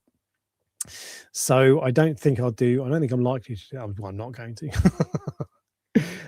But plans for the channel. I'm going to try to make better videos. I don't quite know what that means, but I'm going to try to make better videos. So what are my plans for the channel? So I'm going to do more motorbike channel stuff, average biker videos, because that channel's doing all right, actually. But what else? Let me have a look at my Reef Dog scripts video list. Aqua's review is next. The Alternator System series, the TMC tank series. What else? I've got a coral recovery checklist. Some point I want to do that. Make a series of. So Brian and I did a live stream 6 months ago or something like that. I only got a few thousand views, not really much, but it was brilliant. If I do say so myself. And I want to turn that into a bite-sized series, because it's just basically everything you need to know about keeping corals. And I bet I could fit it into 3 videos or something like that. So I'd love to do that. And I've kind of started mapping it out, but that's just quite a daunting video to make. What else have I got? I've got a NIOS talk reactor video scripted. Mostly scripted anyway. So I've had that scripted for months. Bubble King review. Test kits. I really want to do a video of the best, in inverted commas, test kits. So that'll come at some point. What else is on my list? Best sort of aquarium test kits. Electricity costs. I've got a script written for a video about electricity costs, but I binned it off because as I was writing it, I decided it was probably boring. I might do that at some point, probably on the Reef Talk Extra channel. Tanks, yeah, I don't know. Those are basically the things that are on my list, but I've got other stuff to do. What I really want to do is that video series about how to keep corals, basically, is what it is. And it's the live stream that we did a few weeks ago, because it answers all the questions that every beginner asks, sorry. And it was brilliant. So I really want to turn that into a bite, because no one's going to watch that, and it would be really helpful potentially if I got it right and it got reasonable viewership. It'd be really helpful just to have a video series that just says, look, don't need to worry about the spectrum of your lights or what brand you buy or whatever. It doesn't matter. You don't need to worry about trace elements. You don't need to worry about various other things. Just do the basics, basically. So I would really like to do that, but I've been meaning to do that for a long time. And it's just one of those videos that's going to take me ages to make. But probably not tank doors is the answer. I do want to change some of the features for the Prestige Reef Talk show as well, but we'll see. Do me a favour, by the way, everybody. Click the like button. Thank you very much. Have you ever been stung by a rabbitfish? No. Fiji Foxface charged my hand the other day when I got too close to removing algae. No, I haven't. I don't know if Ryan has, but I haven't. And no, basically. But they're just completely peaceful and just very placid and timid in my experience. My current rabbitfish is massive. I might have to move him on. It's a 2-barred rabbitfish. He's just really cool. But sold the MP40s for my new tank because I hate them. Why do you hate them? Preferred Jackods. You hate MP40s. Wow. That's a strong opinion. But Jackods are good. Does anyone else's skimmate smell like Poseidon's arse, or is it just mine? Yep, it's fish poo. So yeah, everyone's does. Yeah, it's horrible, but you still sniff it every time, don't you? You can't resist it, pervert. Oh no, that's talking to someone else. You're talking to someone else. 3/8 says Les. That must be the size of my outlet for the Wave Reef calc reactor. Hi Alex, says user XQ7EG 4TX8F. I have a nano reef tank measuring 60 by 40 by 30, 70 litres, 60 by 40 by 30. Okay. Yeah, okay. I don't know why that's stumping me. I have a small cleanup crew, Randall's Goby and Tiger Pass shrimp, and looking to get a tail spot blenny. I want one more fish. Suggestions. Go on Live Aquaria and just spend half an hour scrolling through all of their fish and finding something that looks cool that you like. One more fish. What would I go for? I would go for a yellow clown goby. Well, you've got Randall's goby and a tail spot blenny.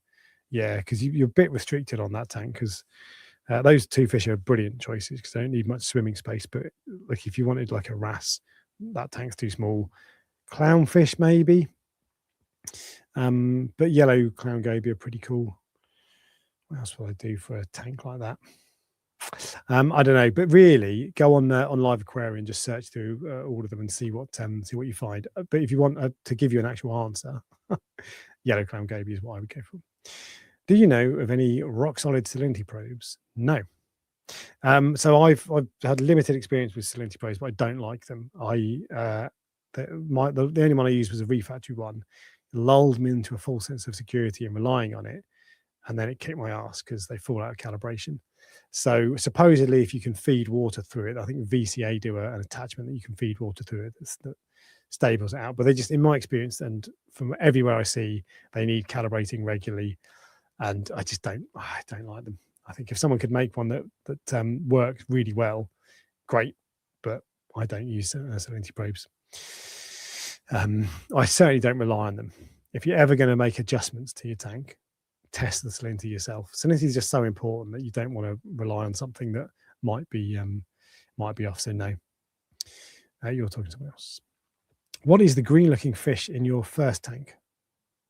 Green-looking fish. Oh God. I don't know. Green looking fish. Oh, it might be the Hooven's wrasse. Horrible thing. Tank. Reef space 900. Let's find out together. Guys, what's the green fish in there? Well, none of them are green. If you mean that one, he's yellow. That's a yellow wrasse. If you mean that one, that's a Melanaris wrasse or Hooven's wrasse. That's a Banggai cardinal, not green. It's a clownfish, also not green. But you probably know what a clownfish is. So, there's a yellow clown goby. Look, I would guess it's the Melanaris wrasse, but this tank was lit by T5s. Actually, you can tell because there's bugger all shimmer. But there you go. Yeah, it must be. You might mean that. That looks a bit like a jade wrasse in that. It's just that's one of the things with T5 lights. It looks rubbish to me. Some people will hate that opinion, but there you go. Hair algae tank is 4 foot. Yes, definitely get a tang in that case, or a rabbit fish. They'll just demolish it. A zebra soma. Once I get a bit more under control because they don't go for the long stuff. Yeah, drawn to a Tomini. Zebra soma. Tominis are great for the small stuff, but zebra somas will go for the bigger stuff. Or a rabbit fish will go for the bigger stuff as well, and they'll demolish it. But you want to scrape as much of it out as you can manually before they get in there. But yeah, cool. That's a good size. So good news. We all learn something every day in this hobby. We do indeed. Every day is a school day. Reef Talk, Old Tomides. It's gin. It's a famous ale. Oh, hang on. It's gin. It's a famous ale only sold in half pints. I hate ale. It's disgusting. And my dad drinks like ale and stuff, like warm beer. Ugh, horrible. No, cold and fizzy. Very nice, Alex. R75 really looks really nice dimensions. Yeah, it's a wicked tank. It's a really nice tank. Yeah, it's wicked. Excited. The exhibition cider from the Curry Tap in Bristol. Do you know what? Someone recommended I order a beer earlier. I would like a beer, please. Thank you. So there we go. Ordered one. BioCube stand. Oh, is that for the aqua, whatever it's called, the Reef Casa? Yeah. It's surprising. Tastes lovely. No. I can't stand anything like that. Not having any ale chat. The strange one, wood box is 16 mil. That's one box 16 mil, and my MP40 has never fallen off. Yeah, there's still quite a step up to 90 mil, to be fair. It does make a difference. But 3 of them are fine. 2 of them were fine. 2 of them started falling off. It was doing my head in. but they're all fine now, to be fair, all 3 of them. But yeah, you're talking to someone else. You're talking to someone else. Yes, Cerveza. Gracias, señorita. Did you ever start making your own fish food? No, I didn't. I meant to. Hang on. Yeah. I did with mysis, krill, mussel prawn, and other stuff. Fish are all nice and fat and healthy. No, I did think about it, but I decided against it in the end because I couldn't be bothered. Basically, it was too much effort, and I was also concerned about the amount of food I would have ended up putting in, because not a massive tank and the filtration isn't enormous. So I was worried about adding too much. What's the word? Adding too much food. So no, I didn't. I bought a slab of RS mysis this weekend, and the plan with that is to mash it all up and then put it into some small ice cube trays. I meant to go shopping for an ice cube tray this weekend because I do want to move on to something like that that's a bit more nutritious. I know you dose Kalkwasser, but what else do you dose, and what salt do you use? What else do I dose? On my main tank, Kalkwasser is all I dose in terms of the main stuff, but I also, and I'm about to contradict myself immediately, I also dose magnesium, and that's magnesium that I buy myself. I made a video on the Reef Talk Extra channel about how I mix it, DIY stuff. I dose calcium, same story, I mix it up myself, because you can't control. Kalkwasser only does alkalinity and calcium, and you can't control it separately, of course. So I have to dose calcium and magnesium separately to make sure it's all. Well, I choose to dose it separately to make sure I get all the levels right. And what else do I dose? The Tropic Marine A+ and K- bottles of trace elements. What salt do I use? Tropic Marine Pro. I did briefly use the NIOS stuff, but it left a residue in my my mixing jug, which I didn't like, which is a pathetic reason not to use salt. But what is your current QT procedure that you recommend? Heat and yeet is my current QT procedure. Wang them in. Do I recommend that?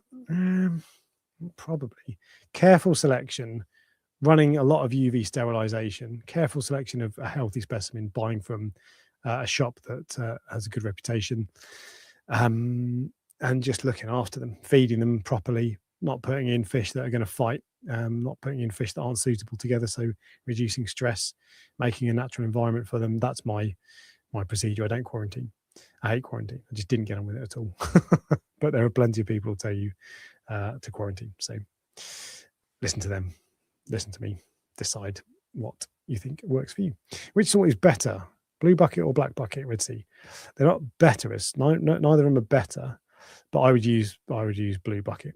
Black bucket has the higher concentrations of like some trace elements, calcium, alkalinity. I can't remember. It's got higher levels, but Red Sea is closer to natural seawater levels, so I would use that. And it's the most popular one by an absolute mile, is my understanding. So there you go. I don't know if that's what's better. Oh, I don't know. There we go. Same question. Hefty Reefs. Hey, Alex, I run them. How many have I caught up? Nowhere near. Oh, I'm going to fail. I'm going to go to the news in a second, but let's do this first. I'm running the Mastertronic Essentials and a KH Keeper Plus, but I'm running out of reagent and want to get new KH full-time tester. I know you haven't had the Aquawiz long, but do you recommend? You can still, I think the reagent for the KH Keeper is just hydrochloric acid. Look that up, but you'll find it. There are loads of forums that people have said what it is. Even before Refractory went pop, people were making their own KH Keeper reagent. So you can still get it, just mix it yourself, or buy it from a bulk chemical shop. But if you do want to get a new one, so the Aquawiz video is coming this Friday, so look out for that. It's too early really to recommend it properly because I've only had it for a month, 2 months. In fact, let me show you. Let me show you love. Let me show you my graph. Here we go. And then we can find out together how long I've had it for. Year. When was my first test? 8th of November. So I had it for 5 weeks. And that's what it looks like. In fact, that's one of the things I don't like. It shows you all this other nonsense. There you go. That's my alkalinity graph. Up and down. This point here, there's a big dip there. That's because it was reading 7.8, and then I referenced it against my alkalinity, my HANA alkalinity checker. Boff. When was that? same time. No, the next day. And then it was down to 7.06. And since then, roughly stable. But it's really good. It's just, I guess I would recommend it. It's the short answer.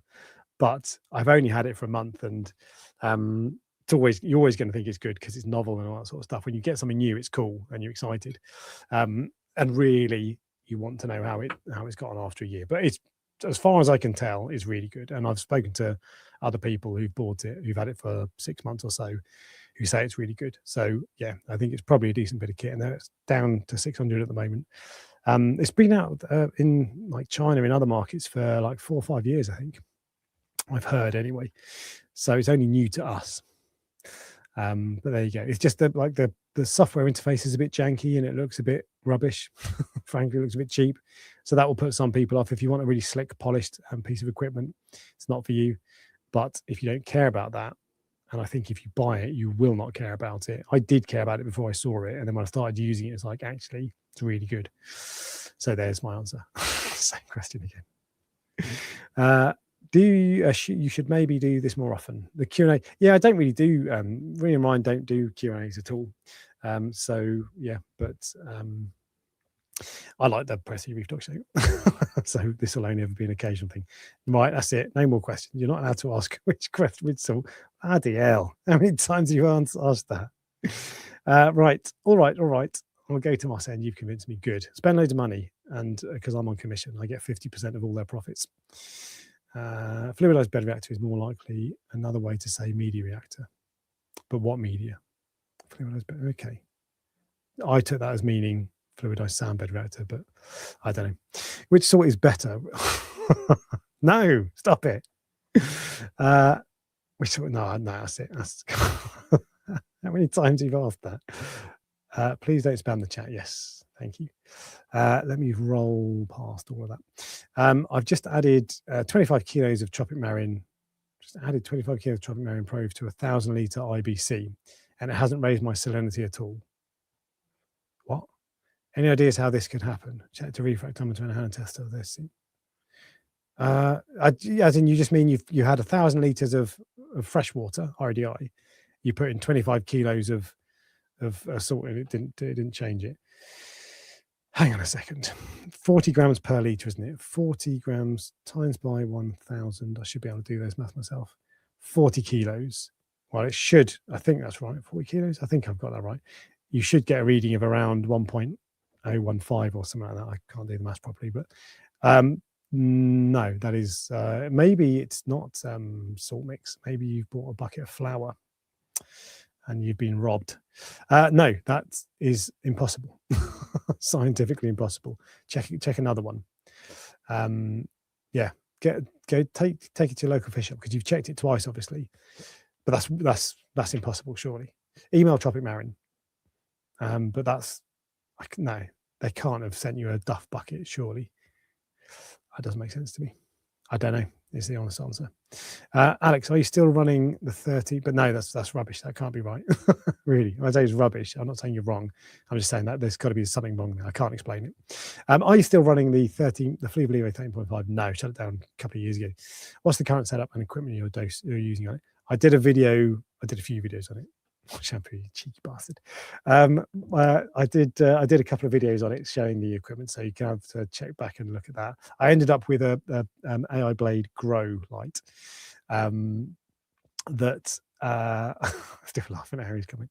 That was much better than the AI Prime HD. Way better. The spread was just so much better, and you don't need massive power for a little tank like that. And I use Radox actually, so bollocks to you. I do use shampoo, kind of. How much sand for a DD 1500? 80 pounds, 120. Oh, I don't speak pounds. I don't know. There are sand calculators online. So find a sand calculator somewhere and put in the size. I never find they're completely accurate, but I don't think I could tell you. You want a roughly, well, I presume you want a 1-inch sand bed, but the sand calculators, they're a very rough estimate, but they will give you a better idea than I can. I don't speak pounds and feet. I couldn't even tell you if you told me kilograms and centimeters and all that sort of stuff, to be honest. I don't know. I can't remember. I can't even remember how much I used. I think I kind of winged it a little bit. I can't tell you, I'm afraid. Is the reef breeder Photon V2/Evergrow light good for beginner reef tank? Yes, it is. Never had the reef breeder Photon, but the Evergrow is great. The user interface is awful, and it doesn't ramp up slowly. Like the lights jump up, so they'll get a bit brighter. But it's a brilliant light, and it's like laser beams. The spread isn't very good, but it's wicked, and it's not that cheap anymore. That's the trouble. But yeah, they are good. Good for a beginner. Yeah, they're probably just don't bust them up too high. Don't crank up the intensity too high.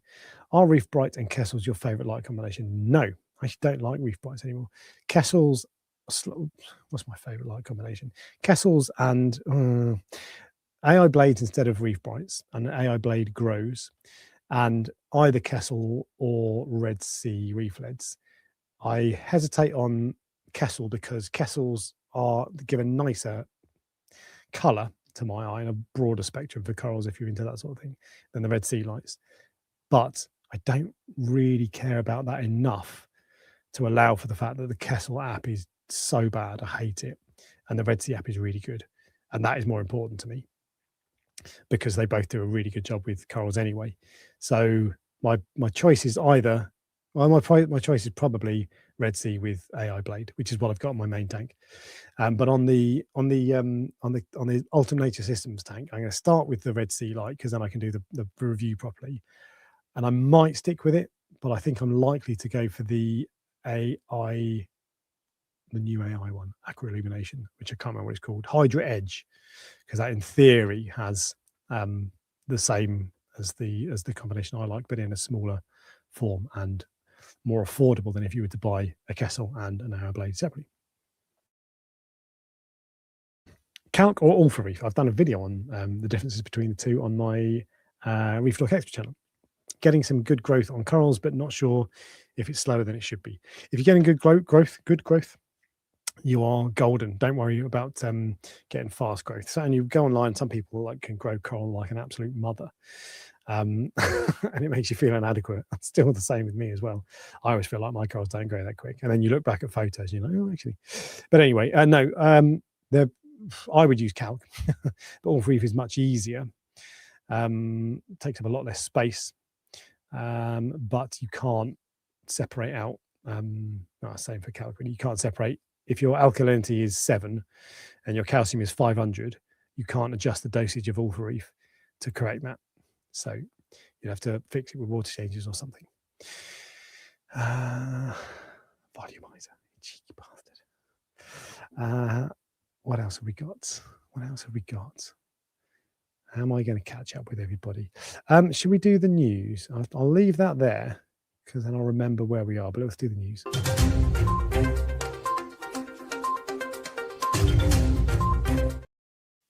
And I'm going to try to remember that comment. News, right.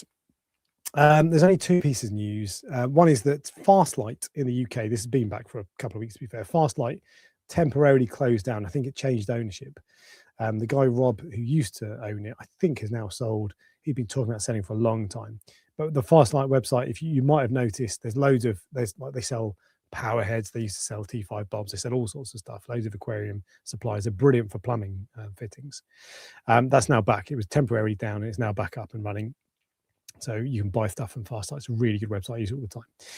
So that's the first piece of news. Second piece of news is really sad. And I'm sure you've all, or most of you have seen it anyway, but the owner of Reefs Elements, Jose Duarte, passed away a couple of weeks ago. Just seemingly out of nowhere. He was young. I think he was 40s.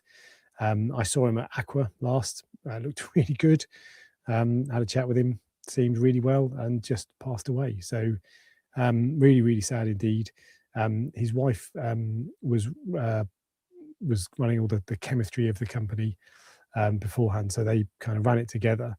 But yeah, just really sad news that he passed away. I didn't know him well. I met him a few times, and just really nice guy. Really passionate about the hobby.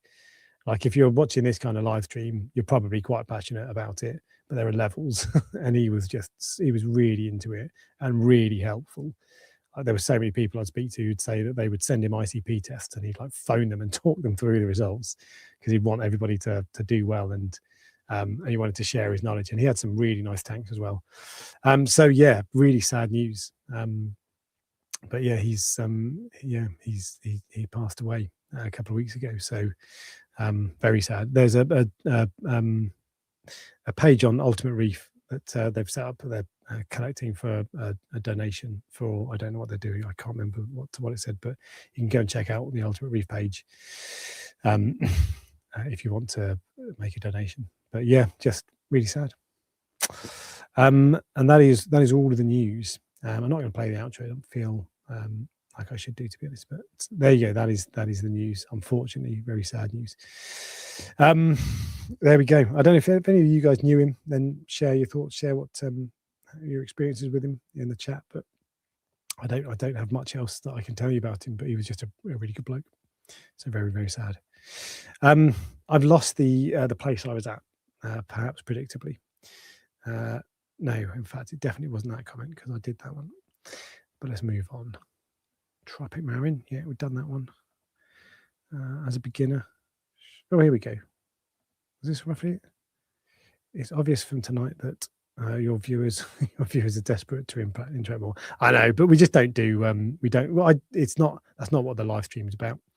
But I like doing this occasionally, so it'd be cool to do it more. But it's not going to be the Prestige Research Show. Won't ever be that.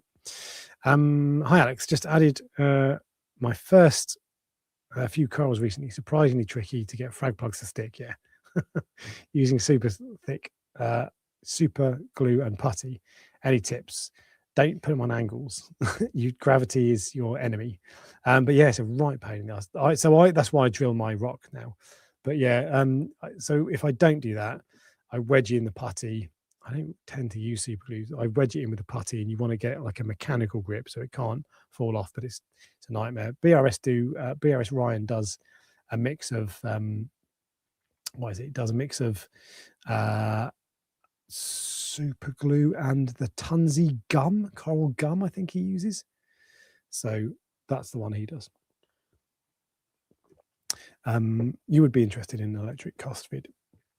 Yeah, it was taking ages. It was supposed to be a quick video for the Reef Orchestra channel. It ended up it took me just too long. But I might do it at some point. It's been on that script has been there for 6 months, a year maybe. Probably, yeah, it was the start of this year. Have you ever considered, anyway, a series helping your viewers? I'm in Windsor, and I'm new to reefing and a fully believer 13.5, and also have a UNS Peninsula. Could do with some coaching help. Your vids have been a big help. Yeah, like a pimp your tanks sort of thing and go around and help. I thought about it, but I don't actually think it would be very popular, and it would be a lot of effort and probably expense as well. So I don't think it will happen. But Ryan does consultations. They're really good. They're not free, unfortunately, but they're brilliant and they're well worth doing if you're stuck. But as a beginner, should I go for a Red Sea Max Nano or just a little larger? Do you advise to cherry pick equipment from other brands and only get bare minimum equipment? Red Sea Max Nano or larger. So that's a fine tank. I would go bigger if you can do. The best, in my opinion, size for a first tank is a 3-foot tank. It gives you a bit more options in terms of fish and fish that you can buy, and more coral real estate space. But it's also not too big that it's too difficult to do water changes and that sort of thing. But that's a really good tank, to be fair. And if you're careful with it and you test regularly and you're diligent, it'll be good. Do you advise to cherry pick equipment from other brands and only get the bare minimum equipment? I don't know about bare minimum equipment. I think, and cherry picking for other brands. The good thing about the Red Sea Max Nano comes with all the equipment, I think. The good thing about that is you don't really have to think too much about what power head you should get and what light you should get. It's just all, they've chosen it for you, so it's easy. I would always choose my own equipment, but that's because I've got preferences and stuff that I've used for years. So there's pros and cons. Bare minimum of equipment. I mean, equipment doesn't make your tank, but I wouldn't say necessarily bare minimum. The thing I'm thinking of, I'll tell you, is if you're thinking of not having power heads, do have power heads. But you might not be talking about that. But But yeah, no, they're a cool little tank. And Jay's Real Reef, check out Jay's Real Reef's Red Sea Max Nano. He's still got it running, and he's got years of videos on that. And that was his first tank, so you'll be able to follow his journey and see all the stuff he got up to, all the shenanigans. I meant the yellow one. Yes. I'm obviously more colorblind than Ryan, I think that says. Yes. Prestige Reef does consultations. Yes, he does. You're talking to someone else then. Less a question, more a request. Sack off Ryan more often than do. Yeah, I'm with you. I've been him off permanently. He's not pulling his weight, is he? Let's face it. He's just here because he's a good-looking one, basically. That's the only reason. I'm only joking. I really enjoy the Prestige Reef Talk Show. Have you tried using what? Less ISO series? I don't know what it is. Or purple non-sulfur bacteria? No, for phosphorus. No, I haven't. Or nutrition? No. No. I don't like trying stuff like that is relatively new in that it's not widely used. And I don't tend to like trying stuff that hasn't been used for decades, really. I do sometimes, of course, but I don't like messing with those sorts of things. That sounds like I'd rather people go away and if in 5 years' time everybody's using it and it's the missing piece, then brilliant. But if you look back over 20 years, people have been making amazing tanks without that sort of thing for a while. So I would rather follow what they do, i.e. get lighting and flow right, get filtration right, feed your fish properly, and that's it. So no. Last question before I jump back to the start so the missus can watch. Favourite RAS? Ooh. Don't say femininist. Don't say femininist. Femininist. Oh, I said it. They're just too tricky, aren't they? Yellow RAS. It's a boring answer, but they're amazing. They're so bright, completely peaceful, really easy, really active. In fact, I'll show you. I did a video the other day, and it showed me a couple of things. I did a video of 10 times speed. I think it was more like 15 times speed or something of my tank. And I did it to show what fish, to see what fish are active and which fish are not active. You can't really see it. That's quite a small picture. But you can see how some fish are really just lazy, basically. Like the damselfish don't really move around much, but the yellow wrasse constantly all over the tank, just goes everywhere. And they're so active. They're brilliant. So yellow wrasse, yeah, they're not cheap, but they're not too expensive. They're brilliant. That's my favourite wrasse. Boring, but they're not boring. They're really bright. It's common, but they're really bright. What's your opinions on raising pH from 8 to 8.3? I wouldn't stress about it, but calc is good. Hi, Alex. Have you ever suspected you have a fish which has been caught using cyanide? No, I haven't. I don't know if that still happens. I don't think it does. And if it does, the places that I buy from don't get a fish that are from places that use cyanide. But no, as far as I'm aware, that's an old practice that maybe it does still happen in some places, but I don't think so. But no, I haven't. I've read about that in books. That shows how long ago it happened. But no, I've never suspected that. All of my fish come from TMC basically, and TMC process fish properly. They look after them really well, and they source them really well too. So no, I've never suspected that. Do you ever treat for internal parasites? No. But it's not a bad idea to do so. I need to shoot off. Good.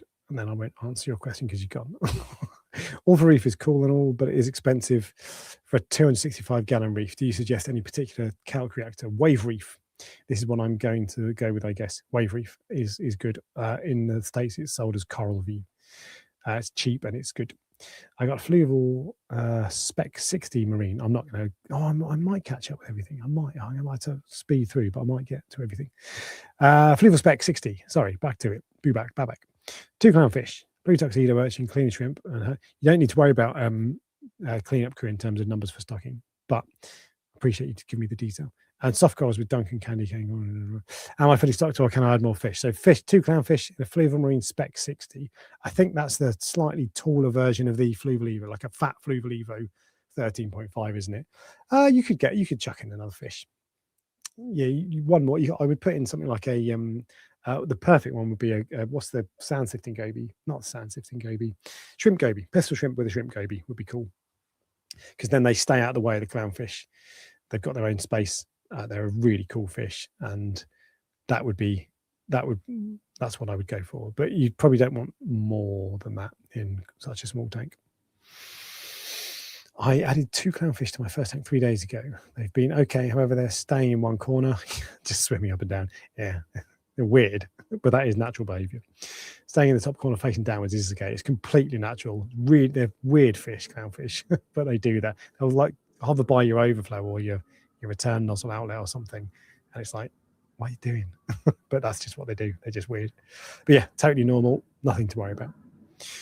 Consider changing lights for Stratons. No, I don't like Stratons. They don't give you shimmer. And I really like my light setup. I've got no plans to change it. It's Red Sea Reef LEDs with 2 AI Blade grows on the side. So I wouldn't change it. I want to add an AI Blade glow one. But it's £1,000. So I don't want it that bad. But no, I'm not changing my lights. They're wicked. I've nailed lighting now, as far as I'm concerned. Shimmer in the middle, glow on the outside. Bob's a good one. Bob's a good one. Job's a good one. Wait, are you still alive? Not much longer. I said calc good. Alex, can you use RO to calibrate a doser? Yes, as in yeah, dosing pump. Yeah, you can do, but you can technically. Dosing liquids probably have a different. You should probably do it with the dosing liquid the liquid you're doing, because salt water, for example, is heavier than fresh water, and I'm sure that's the case for. Well, it obviously is the case for other saturated solutions. So you should probably just use. You probably shouldn't do it with. Does it matter?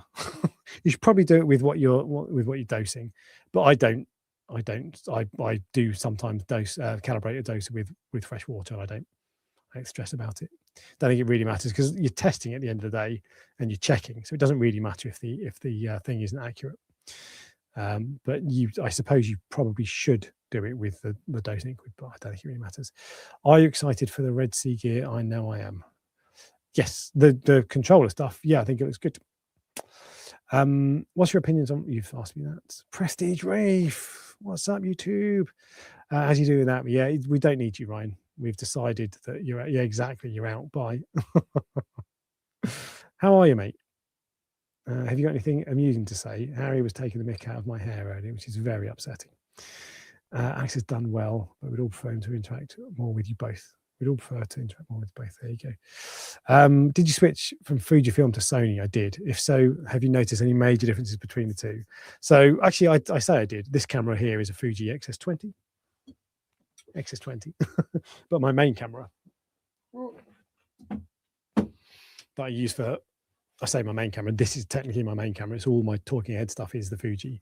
But my main camera is now the Sony A7 IV, which is a phenomenal camera. I love it. But the color profiles in the Fujis are brilliant. What was it? Not Velvia, I think it was. If you set it to Velvia, it adds a bit of saturation, not too much, just a little bit of saturation to your photos. And oh man, it makes corals look so good. No editing or anything needed. You just boff, photo done. It looks amazing. They look really good, and not like fake overblown. They just look wicked. But full frame is just, I was not expecting a quality difference, but full frame is the way. It's brilliant. I absolutely love it. And the lens on, so this is the 24 to 70 G Master 2. It's so good. It's all the lens you need. I bought loads of lenses with the Fuji, and I found there were a couple that were really good, but that is just epic. I love it. No plans to change. Major difference between the two. Better image quality, to be honest, is the main thing I noticed. Just much better image quality. It does white balance better, which is really important in a reef tank, of course. But yeah, anyway, we've got to stop talking about cameras because no one else cares. I've just got a Regal tank and tiptoe around the tank not to scare it. I'm scared of stressing it and it getting hick. You don't need to worry about that. But yeah, tangs can get it, but don't worry about stressing out. If you were forced to keep a freshwater tank, what fish would you have? If I'm honest, I'm going to answer your question anyway, because I know what you're saying, but I just wouldn't keep it. It just doesn't do anything for me. But I really liked Adolphoi Corridoras. They were really cool. And neon tetras or cardinal tetras. I also like chocolate gouramis. I've just gone into like a list of a load of fish. Chocolate gouramis were really cool. The yellow gouramis, can't remember what they're called. They were cool as well. But Adolphoi Corridoras were probably my favourites. I never had them because I couldn't afford them because they were expensive. And now, like, I spend like £1 million on a single fish because saltwater. I watched a very emotional reef noodle reel from Reef Noodle about the last moment of his 8-year-old leopard wrasse. The fish literally swam into his hand for a cuddle. Bless him. Ryan, my attention is all over the place, John. It's hard enough for me to focus on Alex. Yeah, that's one thing. It's really easy for me. One of the reasons that we don't talk to the chat so much is because it's really easy for me to do it now when I'm just doing it. But trying to concentrate is really difficult. And there are times when I watch back the Prestige Reef Talk show, and I can see, and you can see me, I'm like looking at the corner of my eye, looking at the chat, and Ryan's yabbering away, and I'm like, yeah. What? And you can tell that I haven't soaked it up, and and I don't like it when I do that because then it's like rude to Ryan, and the conversation doesn't flow as well. So, but yeah. Maybe we'll do one day where it's just a double Q&A. That's not a bad idea, to be fair, but it won't be a regular thing. But one day will not be too bad. What about a clown and a royal grammer? One clownfish is weird. You've already got one clownfish. Oh, one of your clownfish died. I don't want to have a pair, as the live one is super aggressive. Okay, yeah, that's cool. Yeah, that's fine. Royal grammars are weirdly delicate, actually, I find these days, to be honest. But yeah. Oh, I've caught up. pH currently at 3.6. No, you are mistaken. There's no way it's 3.6. Is that a typo? Calquasa stirrer for the win, but my ALK did go from 8 to 9.3. Your pH is not at 3.6. That is a false reading or a typo. Ooh, Sony A7 IV. Yeah. You're a Lumix guy, right, Harry? But I love it. I'm not saying it's the best camera. It's my only ever full frame, but it's just so good. Love it.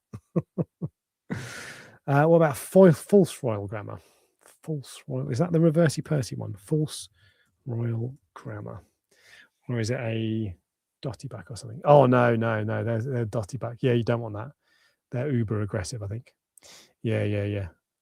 If it's this fish that you're talking about. No, they're super aggressive. They look awesome, but they're nasty little bastards. Is my understanding. Although I've never had one, but I've never had one because they're aggressive. You could take paint off my car without pH. Exactly. Yeah, you don't want to use that. You want pH neutral on your car, don't you? Not sure what happened there. It's 8.3. I was going to say, it's like literally impossible. Do you remember the Coral Centre you visited long ago? That's my local fish shop. I do. Yep, I've forgotten the guy's name now. Oh God, Rob Peck. Yeah, I've not been back for a while. It's not really that close to me, but yeah, I do remember it. S1R2 for me. That sounds fancy. Anyway, right, look, we've gone way past 2 hours. Thanks for the chat, guys. Really enjoyed this today. Hope you did too. And I will be back. Will I be back next week? What day is it? 21st, maybe. So if the Yorkshire Reefs are available, then we'll do that one. If not, I might just have the weekend off. So might be back next week. If not, have a good Christmas, and I'll see you in the new year. Bye, guys.